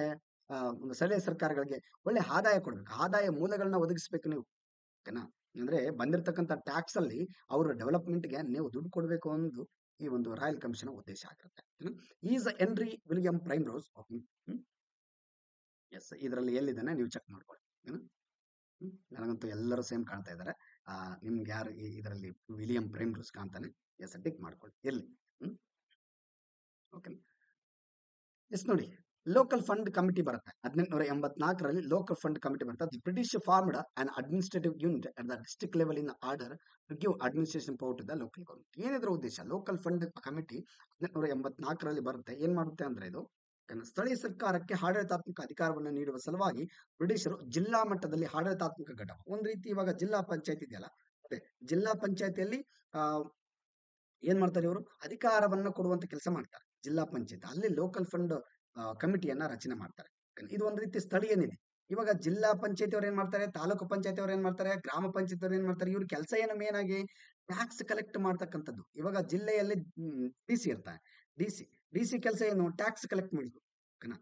ಮೇನ್ ಆಗಿ ಅದರ ಜೊತೆಗೆ ತಾಲೂಕು ಪಂಚಾಯತಿಯಲ್ಲಿ ತಹಸೀಲ್ದಾರ್ ಇರ್ತಾನೆ, ಅವ್ರ ಕೆಲಸ ಏನು, ಅವ್ರದ್ದು ಕೂಡ ಅಷ್ಟೇ ಟ್ಯಾಕ್ಸ್ ಕಲೆಕ್ಷನ್ ಮಾಡೋದು. ಓಕೆನಾ? ಇಲ್ಲಿ ಗ್ರಾಮ ಪಂಚಾಯತಿಯಲ್ಲಿ ಪಿ ಡಿ ಬರ್ತಾರೆ, ಅವ್ರದ್ದು ಕೆಲಸ ಏನು, ಅವರು ಕೂಡ ಅಷ್ಟೇ ಟ್ಯಾಕ್ಸ್ ಕಲೆಕ್ಟ್ ಮಾಡ್ತಕ್ಕಂಥ ಕೆಲಸ ಮಾಡ್ತಾರೆ. ಮೂಲವಾಗಿ ಎಲ್ಲರದ್ದು ಕೂಡ ಒಂದೇ ಉದ್ದೇಶ, ಟ್ಯಾಕ್ಸ್ ಕಲೆಕ್ಟ್ ಮಾಡೋದು. ಸೊ ಹಾಗಾಗಿ ಅಲ್ಲಿ ನಮ್ಮ ಒಂದು ಬ್ರಿಟಿಷ್ ಸರ್ಕಾರದಲ್ಲಿ ಸ್ಥಳೀಯ ನಿಧಿಯ ಸಮಿತಿಯನ್ನ ರಚನೆ ಮಾಡ್ತಾರೆ ಆ ಒಂದು ಜಿಲ್ಲಾ ಮಟ್ಟದಲ್ಲಿ. ಎಲ್ಲಿ ಇದು ಮೈಸೂರಲ್ಲಿ ಮೊದಲ ಬಾರಿಗೆ ಸ್ಟಾರ್ಟ್ ಮಾಡ್ತಾರೆ 1884ರಲ್ಲಿ. ಮೈಸೂರು ರಾಜ್ಯದಲ್ಲಿ ಮೊದಲ ಬಾರಿಗೆ ಭಾರತದ ಇಡೀ ಎಂಟೈರ್ ಭಾರತದಲ್ಲಿ ಮೈಸೂರಿನಲ್ಲಿ, ನಮ್ಮ ಕರ್ನಾಟಕ ಇದಕ್ಕೆ ಹೆಮ್ಮೆ ಅಂತ ಹೇಳ್ಬೋದು, ನಮ್ಮ ಕರ್ನಾಟಕದ ಒಂದು ಜಿಲ್ಲೆ ಅಲ್ವಾ. ಸೊ ಹಾಗಾಗಿ ಇದಕ್ಕೆ ಸಂಬಂಧಪಟ್ಟಂಗೆ ನಾವು ಹೆಮ್ಮೆ ಅಂತ ಹೇಳ್ಕೋಬಹುದು. ಎಸ್ ಇರ್ಲಿ. ಈ ಸ್ಥಳೀಯ ನಿಧಿ ಸಮಿತಿಯ ಆಡಳಿತ ಘಟಕವು ಜಿಲ್ಲೆ ಆಗಿತ್ತು. ಜಿಲ್ಲೆಯಲ್ಲಿ ಮಾಡ್ತಾರೆ, ಜಿಲ್ಲೆ ಲೆವೆಲ್, ಡಿಸ್ಟ್ರಿಕ್ಟ್ ಲೆವೆಲ್ ಅಂತ. ಇದು ಪ್ರಾಂತೀಯ ಮಟ್ಟದಲ್ಲಿ ಸರ್ಕಾರ ರಚನೆಗೆ ಅವಕಾಶ ಮಾಡಿಕೊಟ್ಟಿತು. ಇದು ಪ್ರಾಂತೀಯ ಮಟ್ಟದಲ್ಲಿ ಸರ್ಕಾರ ರಚನೆಗೆ ಅವಕಾಶ ಮಾಡಿಕೊಡ್ತಾರೆ. ಒಂದು ಜಿಲ್ಲೆ ಆಗಿದೆ, ಅಲ್ಲಿ ಲೋಕಲ್ ಫಂಡ್ ಕಮಿಟಿ ರಚನೆ ಆಗಿದೆ ಅಂದ್ರೆ ಲೋಕಲ್ ಲೆವೆಲ್ ಅಲ್ಲಿ, ರೀಜನಲ್ ಲೆವೆಲ್ ಅಲ್ಲಿ, ಪ್ರಾವಿನ್ಸಿಯಲ್ ಲೆವೆಲ್ ಅಲ್ಲಿ ಇಲ್ಲೇನ್ ಮಾಡ್ತಾರೆ ಅವರು ಸ್ಥಳೀಯ ಸರ್ಕಾರದಲ್ಲಿ, ಸ್ಥಳೀಯ ಮಟ್ಟದಲ್ಲೂ ಕೂಡ, ಅಂದ್ರೆ ಕೆಳಮಟ್ಟದಲ್ಲ ಒಂದು ಇರತಕ್ಕಂತ ಸ್ಥಳೀಯ ಸರ್ಕಾರಗಳು, ಗ್ರಾಮ ಪಂಚಾಯತ್ ಆಗಿರ್ಬೋದು ಅಥವಾ ತಾಲೂಕು ಪಂಚಾಯತ್ ಆಗಿರ್ಬೋದು, ಇವೆಲ್ಲವೂ ಕೂಡ ಏನು ಡೆವಲಪ್ಮೆಂಟ್ ಆಗ್ಬೇಕು ಅನ್ನೋದು ಇದು ಹೇಳ್ಕೊಡುತ್ತೆ, ಅವಕಾಶ ಕೊಡುತ್ತೆ ಅವರಿಗೆ. ನೀವು ರಚನೆ ಮಾಡಿ, ಒಳ್ಳೆ ಅಧಿಕಾರ ಮಾಡಿ ಅಂತೇಳಿ ಸಪೋರ್ಟ್ ಮಾಡ್ತಕ್ಕಂಥ ಕೆಲಸ ಈ ಲೋಕಲ್ ಫಂಡ್ ಕಮಿಟಿ ಮಾಡುತ್ತೆ. ಈ ಸ್ಥಳೀಯ ನಿಧಿ ಸಮಿತಿಯು ವರ್ಷಕ್ಕೆ 2 ಬಾರಿ ಸಭೆ ಸೇರ್ತಿತ್ತು. ಓಕೆನಾ. ಇವು ಕೂಡ ಜಿಲ್ಲೆಯಲ್ಲಿ ಸಭೆಗಳನ್ನ ಮಾಡ್ತಾರೆ. ಡಿಸಿಗಳು ಇವಾಗ ಕೂಡ ವಾರಕ್ಕೊಮ್ಮೆ ಸಭೆ ಮಾಡ್ತಾರೆ, ನೀವು ನೋಡಿರ್ಬೋದು. ಓಕೆನಾ, ವಾರಕ್ಕೊಮ್ಮೆ ಸಭೆ ಮಾಡ್ತಾರೆ. ಡಿಸ್ಟ್ರಿಕ್ಟ್ ಲೆವೆಲ್ ನೀವು ಡಿಸಿ ಆಫೀಸ್ಗೆ ಹೋದ್ರೆ ಅಲ್ಲಿ ವಾರಕ್ಕೊಮ್ಮೆ ಸಭೆ ನಡೆದಿರುತ್ತೆ. ಇನ್ ಕೇಸ್ ಡಿಸಿ ಇಲ್ಲ, ಅಬ್ಸೆಂಟ್ ಆಗಿದೆ ಅಂತಂದ್ರೆ ಅಟ್ಲೀಸ್ಟ್ ಮಿನಿಮಮ್ ಅಂದ್ರು ಅವ್ರಿಗಿಂತ ಒಂದು IAS ಆಫೀಸರ್, ಅವರು ಕೂಡ ಯಾರು, ಸಿಇಒ ಇರ್ತಾರೆ. ಒಂದು ಜಿಲ್ಲೆಯ ಸಿಇಒ ಯಾರು, ಒಂದು ಜಿಲ್ಲಾ ಪಂಚಾಯತ್ಗೆ ಸಿಇಒ ಆಗಿರ್ತಾರೆ, ಚೀಫ್ ಎಕ್ಸಿಕ್ಯೂಟಿವ್ ಆಫೀಸರ್ ಇವರು. ಈ ಸಿಇಒ ಏನಿರ್ತಾರೆ, ಸಿಇಒ ಜಿಲ್ಲೆಯಲ್ಲಿ ಇನ್ ಕೇಸ್ ಡಿಸಿ ಇಲ್ಲ ಅಂದ್ರೆ ಎಂಟೈರ್ ಒಂದು ಅಧಿಕಾರ ಇವ್ರ ಕೈಲಿ ಇರುತ್ತೆ. ಓಕೆ, ಆಕ್ಚುಲಿ ಹೇಳ್ಬೇಕಂತಂದ್ರೆ ಡಿಸಿ ಮತ್ತೆ ಸಿಇಒ ಇಬ್ರು ಕೂಡ IAS ಒಂದು ಕೆಡೆಟ್ ಆಫೀಸರ್, IAS ಆಫೀಸರ್, ಇಬ್ರು ಕೂಡ IAS ಆಫೀಸರ್. ಓಕೆನಾ. ಹಾಗಾಗಿ ಇಲ್ಲೇನ್ ಮಾಡ್ತಾರೆ, ಡಿಸಿ ಅಂದ್ರೆ ಒಂದ್ ಸ್ವಲ್ಪ ಎಕ್ಸ್ಪೀರಿಯನ್ಸ್ ಮೇಲೆ ಇವ್ರನ್ನ ಪ್ರಮೋಟ್ ಮಾಡಿರ್ತಾರೆ ಅನ್ಕೊಳ್ಳಿ. ಮೊದಲಿಗೆ ಡೈರೆಕ್ಟ್ ಆಗಿ IAS ಆಫೀಸರ್ ಆದ ಕೂಡಲೇ ಡಿಸಿ ಕೊಡೋದಿಲ್ಲ. ಓಕೆನಾ. ಇಲ್ಲಿ ಸಿಇಒ ಅಂತ ಕೊಡ್ತಾರೆ, ಇಲ್ಲ ಇವ್ರದ್ದು ಇನ್ನೊಂದು ಜಿಲ್ಲೆ ಮಟ್ಟದಲ್ಲಿ ಒಂದು ಅಡ್ಮಿನಿಸ್ಟ್ರೇಷನ್ ಕೊಡ್ತಾರೆ. ಅದಾದ ನಂತರ ಇವ್ರನ್ನ ಸ್ವಲ್ಪ ದಿನಗಳನ್ನ ಆದ ನಂತರ ಮತ್ತೆ ಡಿಸಿ ಆಗಿ ಪ್ರಮೋಟ್ ಮಾಡ್ತಾರೆ. ಓಕೆನಾ. ಇರ್ಲಿ, ಕೆಲವರಿಗೆ ಬಿಡಿ, ಹೈಯೆಸ್ಟ್ ರ್ಯಾಂಕ್ ತಗೊಂಡವ್ರಿಗೂ ಕೂಡ ಡೈರೆಕ್ಟ್ ಆಗಿ ಡಿಸಿ ಆಗುವ ಒಂದು ಸಾಧ್ಯತೆ ಇರುತ್ತೆ. ಇರ್ಲಿ, ಅದೇನೇ ಇರ್ಲಿ. ಒಬ್ಬರಾದ್ರೂ ಜಿಲ್ಲೆಯ ಆಡಳಿತದ ಭಾಗವಾದ ಒಬ್ಬ ಅಧಿಕಾರಿಗಳು ಎಲ್ಲಿರ್ತಾರೆ. ಓಕೆನಾ.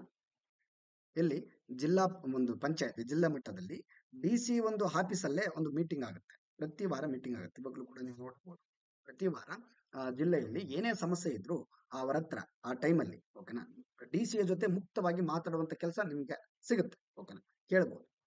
ಎಸ್, ಇವಾಗಿದೆ ಪ್ರೆಸೆಂಟ್ ನೋಡಿ, ಅವರು ಕೂಡ ವರ್ಷಕ್ಕೆ 2 ಬಾರಿ ಸಭೆ ಸೇರ್ತಾರೆ. ಬಟ್ ಇಲ್ಲಿ ವಾರ ಏನ್ ಮಾಡ್ತಾರೆ, ಸಭೆಗಳನ್ನ ಸೇರುವ ಕೆಲಸ ಮಾಡ್ತಾರೆ. ಅಂದ್ರೆ ಡಿಸಿ ನೇತೃತ್ವದಲ್ಲಿ ಒಂದು ಮೀಟಿಂಗ್ ಮಾಡ್ತಾರೆ. ಓಕೆನಾ. ಸಾಮೂಹಿಕ ಒಂದು ಸಾರ್ವಜನಿಕ ಒಂದು ಸಮಸ್ಯೆಗಳು ಏನೇ ಇದ್ರೂ ಕೂಡ ಅಲ್ಲಿ ಹೇಳ್ಬೋದು ನೀವು. ಓಕೆನಾ. ಯಾಕಂದ್ರೆ ಒಬ್ಬ ಜಿಲ್ಲಾಧಿಕಾರಿಗೆ ಸಂಪೂರ್ಣ ಅಧಿಕಾರ ಇರ್ತಾರೆ. ಒಂದು ಜಿಲ್ಲೆಯಲ್ಲಿ ಏನೇ ಆಡಳಿತ ಮಾಡಿದ್ರು ಕೂಡ, ಅವ್ರಿಗೆ ಏನೇ ಡಿಸಿಷನ್ ತಗೊಂಡ್ರು ಕೂಡ ಅವ್ರದ್ದು ಫೈನಲ್ ಆಗಿರುತ್ತೆ. ಓಕೆನಾ. ಹಾಗಾಗಿ ಇಲ್ಲಿ ಎಲ್ಲಾ ಸಮಸ್ಯೆಗಳು ಡಿಸಿಯ ಒಂದು ಅವರ ಮುಂದೆ ಬರ್ತವೆ. ಆ ಸಮಯದಲ್ಲಿ ಈ ಸಮಿತಿಯ 1,000 ರೂಪಾಯಿಗಳವರೆಗೆ ಹಣಕಾಸಿನ ವಹಿವಾಟು ನಡೆಸ್ತದೆ. ಆ ಟೈಮಲ್ಲಿ ಏನ್ ಮಾಡುತ್ತೆ, ಇವಾಗ 1,000 ರೂಪಾಯಿ ಒಂದು ಹಣಕಾಸಿನ ಒಂದು ವಹಿವಾಟನ್ನ ಮಾಡ್ತಾರೆ. ಓಕೆ, ಅಂದ್ರೆ 1,000 ಅಂದ್ರೆ ಅವಾಗ ಜಾಸ್ತಿ ಬಿಡಿ ದುಡ್ಡು. ಓಕೆ, ಇವತ್ತಿಗೆ ಕಂಪೇರ್ ಮಾಡಿ. ಓಕೆ, ಬ್ರಿಟಿಷರು ಸ್ಥಳೀಯ ಸರ್ಕಾರಕ್ಕೆ ಆಡಳಿತಾತ್ಮಕ ಒಂದು ನೀಡುವ ಸಲುವಾಗಿ ಜಿಲ್ಲಾ ಮಟ್ಟದಲ್ಲಿ ಆಡಳಿತಾತ್ಮಕ ಘಟಕ ರೂಪಿಸುತ್ತಾರೆ. ಇದನ್ನು ಲೋಕಲ್ ಫಂಡ್ ಸಮಿತಿ ಅಂತ ಕರಿತೀವಿ ನಾವು. ಈ ಲೋಕಲ್ ಫಂಡ್ ಕಮಿಟಿ 1884 ಮೈಸೂರು ಸಂಸ್ಥಾನದಲ್ಲಿ ಮೊದಲ ಬಾರಿಗೆ ಆಡಳಿತ ವ್ಯವಸ್ಥೆ ನೋಡಿದ್ದೇವೆ ನಾವು ಆಲ್ರೆಡಿ. ಇದರ ಉದ್ದೇಶ ಪ್ರಾಂತೀಯ ಮಟ್ಟದಲ್ಲಿ ಸರ್ಕಾರದ ರಚನೆಗೆ ಇದು ಅವಕಾಶ ನೀಡುತ್ತದೆ. ಹೌದು, ಈ ಲೋಕಲ್ ಫಂಡ್ ಸಮಿತಿ 2 ವರ್ಷದಲ್ಲಿ 2 ಬಾರಿ. ಓಕೆನಾ. ಎಸ್, ರಿಪೀಟೆಡ್ ಆಗಿದೆ. ಎಸ್, ಇಲ್ಲಿ. ಓಕೆನಾ. ಹಾಗಾದ್ರೆ ನಾವು ಗಾಂಧೀಜಿ ಬಗ್ಗೆ ನೋಡ್ಬೇಕಾಗಿದ್ರಿ. ಗಾಂಧೀಜಿಗೆ ಇರ್ತಕ್ಕಂಥ ಪಂಚಾಯತ್ ಬಗ್ಗೆ ಸಂಬಂಧಪಟ್ಟಂಗೆ ಗಾಂಧೀಜಿಗೆ ಯಾವ ತರ ಒಂದು ಮೆಂಟಾಲಿಟಿ ಇತ್ತು. ನಾವು ಚೋಳರ ಕಾಲದಲ್ಲಿ ನೋಡಿದ್ವಿ, ಮೌರ್ಯರ ಕಾಲದಲ್ಲಿ ನೋಡಿದ್ವಿ. ಏನು ಸ್ಥಳೀಯ ಸರ್ಕಾರದ ಒಂದು ಮಹತ್ವತೆ ಯಾವ ತರ ಇತ್ತು ನಮ್ಮ ಭಾರತದ ಇತಿಹಾಸದಲ್ಲಿ ಅಂತಂದ್ರೆ, ಎಸ್ಪೆಷಲಿ ಏನಂತಂದ್ರೆ ಆಧುನಿಕ ಭಾರತದ ಇತಿಹಾಸದಲ್ಲಿ ಸ್ಥಳೀಯ ಸರ್ಕಾರ ಅಥವಾ ಗ್ರಾಮ ಪಂಚಾಯತಿ ಅಂತ ಬಂದ್ರೆ ಫಸ್ಟ್ ಹೆಸರು ನಮ್ ಕಣ್ ಮುಂದೆ ಬರೋದು ಗಾಂಧೀಜಿ.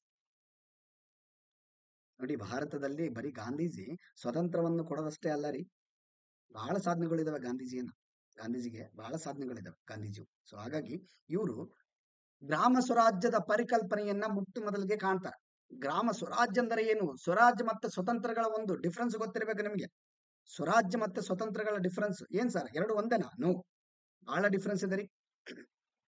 ಸ್ವತಂತ್ರ ಅಲ್ಲಿ ಸ್ವತಂತ್ರ ಮತ್ತೆ ಸ್ವರಾಜ್ ಅನ್ನೋ ಪದಗಳು ಬಂದಾಗ ತೀವ್ರಗಾಮಿ ಮತ್ತೆ ಮಂದಗಾಮಿಗಳ ಒಂದು ಡಿಫರೆನ್ಸ್ ನೋಡ್ಬೇಕಾಗತ್ತೆ ನಾವು. ಇಲ್ಲಿ ಮಂದಗಾಮಿಗಳ ಉದ್ದೇಶ ಏನು? ಮಂದಗಾಮಿಗಳು ಸ್ವತಂತ್ರ ಬೇಕು ಅಂತ ಇರ್ತಾರೆ. ಹಾಗಾದ್ರೆ ತೀವ್ರಗಾಮಿಗಳಿಗೆ ಏನ್ ಬೇಕಂತಾರೆ? ಅವರು ಸ್ವರಾಜ್ ಬೇಕಂತಿರ್ತಾರೆ. ಬಾಲಗಂಗಾಧರ್ ತಿಲಕ್ ಕೇಳ್ತಾರೆ ಏನಂತ? ಸ್ವರಾಜ್ಯ ನನ್ನ ಜನ್ಮಸಿದ್ಧ ಹಕ್ಕು ಅಂತೇಳಿ ಅಲ್ವಾ? ಬಾಲಗಂಗಾಧರ್ ತಿಲಕ್ನ ಉದ್ದೇಶ ಏನು? ಹಾಗಾದ್ರೆ ತೀವ್ರಗಾಮಿಗಳವರು, ತೀವ್ರಗಾಮಿಗಳ ಉದ್ದೇಶ ಏನು? ಎಕ್ಸ್ಟ್ರೀಮಿಸ್ಟ್ ಅಂತ ಕರಿತೀವಿ, ಇವ್ರನ್ನ ಮಾಡರೇಟ್ ಅಂತ ಕರಿತೀವಿ ಅಲ್ವಾ? ತೀವ್ರಗಾಮಿಗಳು ತೀವ್ರಗಾಮಿಗಳ ಉದ್ದೇಶ ಏನು? ಸ್ವರಾಜ್ಯ ಬೇಕು ನಮಗೆ, ಸ್ವತಂತ್ರ ಅಲ್ಲ. ಸ್ವತಂತ್ರ ಅಂದ್ರೆ ಏನ್ ಸರ್ ಹಾಗಾದ್ರೆ? ನಾವು ಇವತ್ತಿಗೂ ಕೂಡ ಸ್ವತಂತ್ರ ಆಚರಣೆ ಮಾಡ್ತಾ ಇದೀವಲ್ಲ, ಸ್ವತಂತ್ರ ಅಂದ್ರೆ ಏನ್ ಸರ್? ಅವಾಗ ಏನ್ ಮಾಡ್ತಾ ಇದ್ರು ಮಂದಗಾಮಿಗಳು. ಇವರು ಒಂದು ಹೋರಾಟ ಹೆಂಗಿತ್ತು ಗೊತ್ತಾ? ಹೋರಾಟ ಹೆಂಗಿತ್ತು ಅಂತಂದ್ರೆ ಆ ಟೈಮಲ್ಲಿ ಭಾರತದಲ್ಲಿ ನಾವು ಅಧಿಕಾರ ಪಡ್ಕೊಳ್ಬೇಕನ್ನೋದು ಇವ್ರದ್ದು ಉದ್ದೇಶ ಇತ್ತು. ಬ್ರಿಟಿಷರನ್ನ ಒತ್ತಾಯ ಪೂರ್ವಕವಾಗಿ ನೀವು ಹೋಗಿ ಹೋಗಿ ಇವಾಗ ಅಂತೇಳಿ ಒಂದು ಹಿಂಸಾತ್ಮಕವಾಗಿ ಯಾವುದೇ ರೀತಿ ಇವರು ಹೋರಾಟಗಳನ್ನ ಮಾಡದೇ ಇಲ್ಲ. ಒಂದು ರೀತಿ ಶಾಂತಿಯುತವಾಗಿ ಅಹಿಂಸಾತ್ಮಕವಾಗಿ ಹೋರಾಟಗಳನ್ನ ಮಾಡ್ತಕ್ಕಂಥದ್ದು ಮಂದಗಾಮಿಗಳು. ಮಂದಗಾಮಿಗಳು ಕೂಲ್ ಆಗಿರ್ತಾರೆ. ಓಕೆನಾ? ಹಿಂಸೆಗೆ ಇವರ ಒಂದು ಗ್ರೂಪ್ ಅಲ್ಲಿ ಅವಕಾಶನೇ ಇಲ್ಲ ಹಿಂಸೆಗೆ. ಓಕೆನಾ? ಅಹಿಂಸಾ ಮೂಲಕ ಅಹಿಂಸಾ ಮಾರ್ಗವನ್ನ ಅನುಸರಿಸ್ತಾರೆ. ಸ್ವತಂತ್ರ ಬೇಕು ಅಂತಾರೆ ಇವರು. ಏನು? ಯಾರು? ಮಂದಗಾಮಿಗಳು. ಸ್ವತಂತ್ರ ಬೇಕು ಏನಾಗಾದ್ರೆ ನೋಡಿ, ಬ್ರಿಟಿಷರಿಗೆ ಹೇಳ್ತಾರೆ ಇವರು, ನೋಡಿ ಸ್ವಾಮಿ ನೀವೇನ್ ಮಾಡಿ, ನೀವು ನಮ್ಮ ಭಾರತದಲ್ಲಿ ಇರಿ, ಬೇಡ ಅನ್ನಲ್ಲ ನಾವು, ಆದ್ರೆ ನಮಗೂ ಕೂಡ ಅಧಿಕಾರ ಕೊಡಿ, ನಾವು ಕೂಡ ಆಡಳಿತ ಮಾಡ್ತೀವಿ, ಇದು ನಮ್ ದೇಶ. ಓಕೆನಾ? ನೀವು ಬರೀ ನೀವಷ್ಟೇ ಅಧಿಕಾರ ಮಾಡಿದ್ರೆ ಹೆಂಗೆ? ನಮ್ಗೆ ಅಧಿಕಾರ ಕೊಡಿ ಸ್ವಾಮಿ. ನೀವು ಯಾವುದೋ ದೇಶದಿಂದ ಬಂದು ನಮ್ಮನ್ನ ಆಡಳಿತ ಮಾಡ್ತೀರಾ ಅನ್ನೋದು ಇವರು ಕೂಡ ಬ್ರಿಟಿಷರನ್ನ ವಿರೋಧ ಮಾಡ್ತಾರೆ. ಆದ್ರೆ ಇವರು ಹಿಂಸಾತ್ಮಕವಾಗಿ ಹೋಗಿದ್ದಿಲ್ಲ. ನಮಗೂ ಸ್ವಲ್ಪ ಅವಕಾಶ ಕೊಡಿ ಅನ್ನೋ ಸ್ವಲ್ಪ ಮಟ್ಟಿಗೆ ರಿಕ್ವೆಸ್ಟ್ ಮಾಡ್ಕೋತರ ಇರುತ್ತೆ ಇವ್ರದ್ದು ಹೋರಾಟ.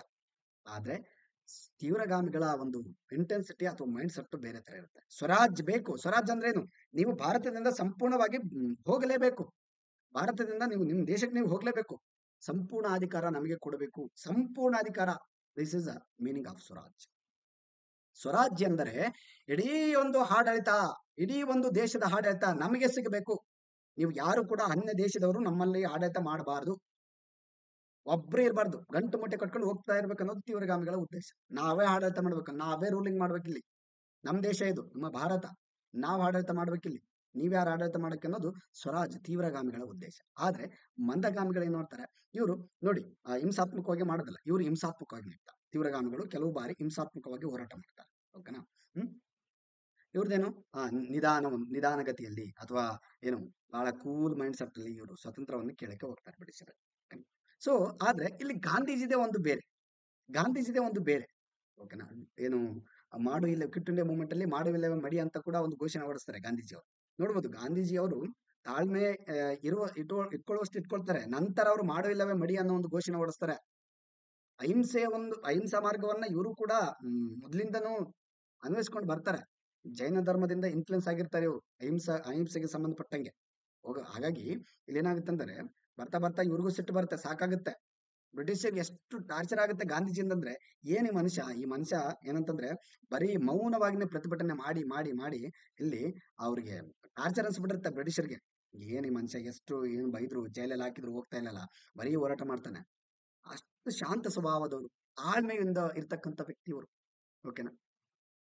ಒಂದು ಹಂತದಲ್ಲಿ ಹೇಳ್ಬೇಕಂತಂದ್ರೆ ನಮ್ ಬ್ರಿಟಿಷರು ಭಾರತದಿಂದ ಸ್ವಲ್ಪ ಮಟ್ಟಿಗೆ, ಓಕೆನಾ, ಏನಾದ್ರೂ ಅವರಿಗೆ ಜಿಗುಪ್ಸೆ ಬಂದಿದೆ ಭಾರತವನ್ನು ಬಿಟ್ಟು ಹೋಗ್ಲಿಕ್ಕೆ ಅಂದ್ರೆ ಬಿಕಾಸ್ ಆಫ್ ಗಾಂಧೀಜಿ ಓದ್ಲಿ. ಓಕೆನಾ? ನಮ್ಮ ಒಂದು ಭಾರತದಲ್ಲಿ ಸಾಕಷ್ಟು ಜನ ಸ್ವತಂತ್ರ ಹೋರಾಟಗಾರರಿದ್ದಾರೆ. ಓಕೆನಾ? ಒಬ್ಬೊಬ್ರದ್ದು ಒಂದೊಂದು ರೀತಿಯ ಕೊಡುಗೆ ಇದೆ. ಓಕೆನಾ? ಗಾಂಧೀಜಿ ಮೊದಲ ಸಾಲಲ್ಲಿ ಬರ್ತಾರೆ ಅಲ್ವಾ? ಗಾಂಧೀಜಿ ಮೊದಲ ಸಾಲಲ್ಲಿ ಬರ್ತಾರೆ, ಇರ್ಲಿ.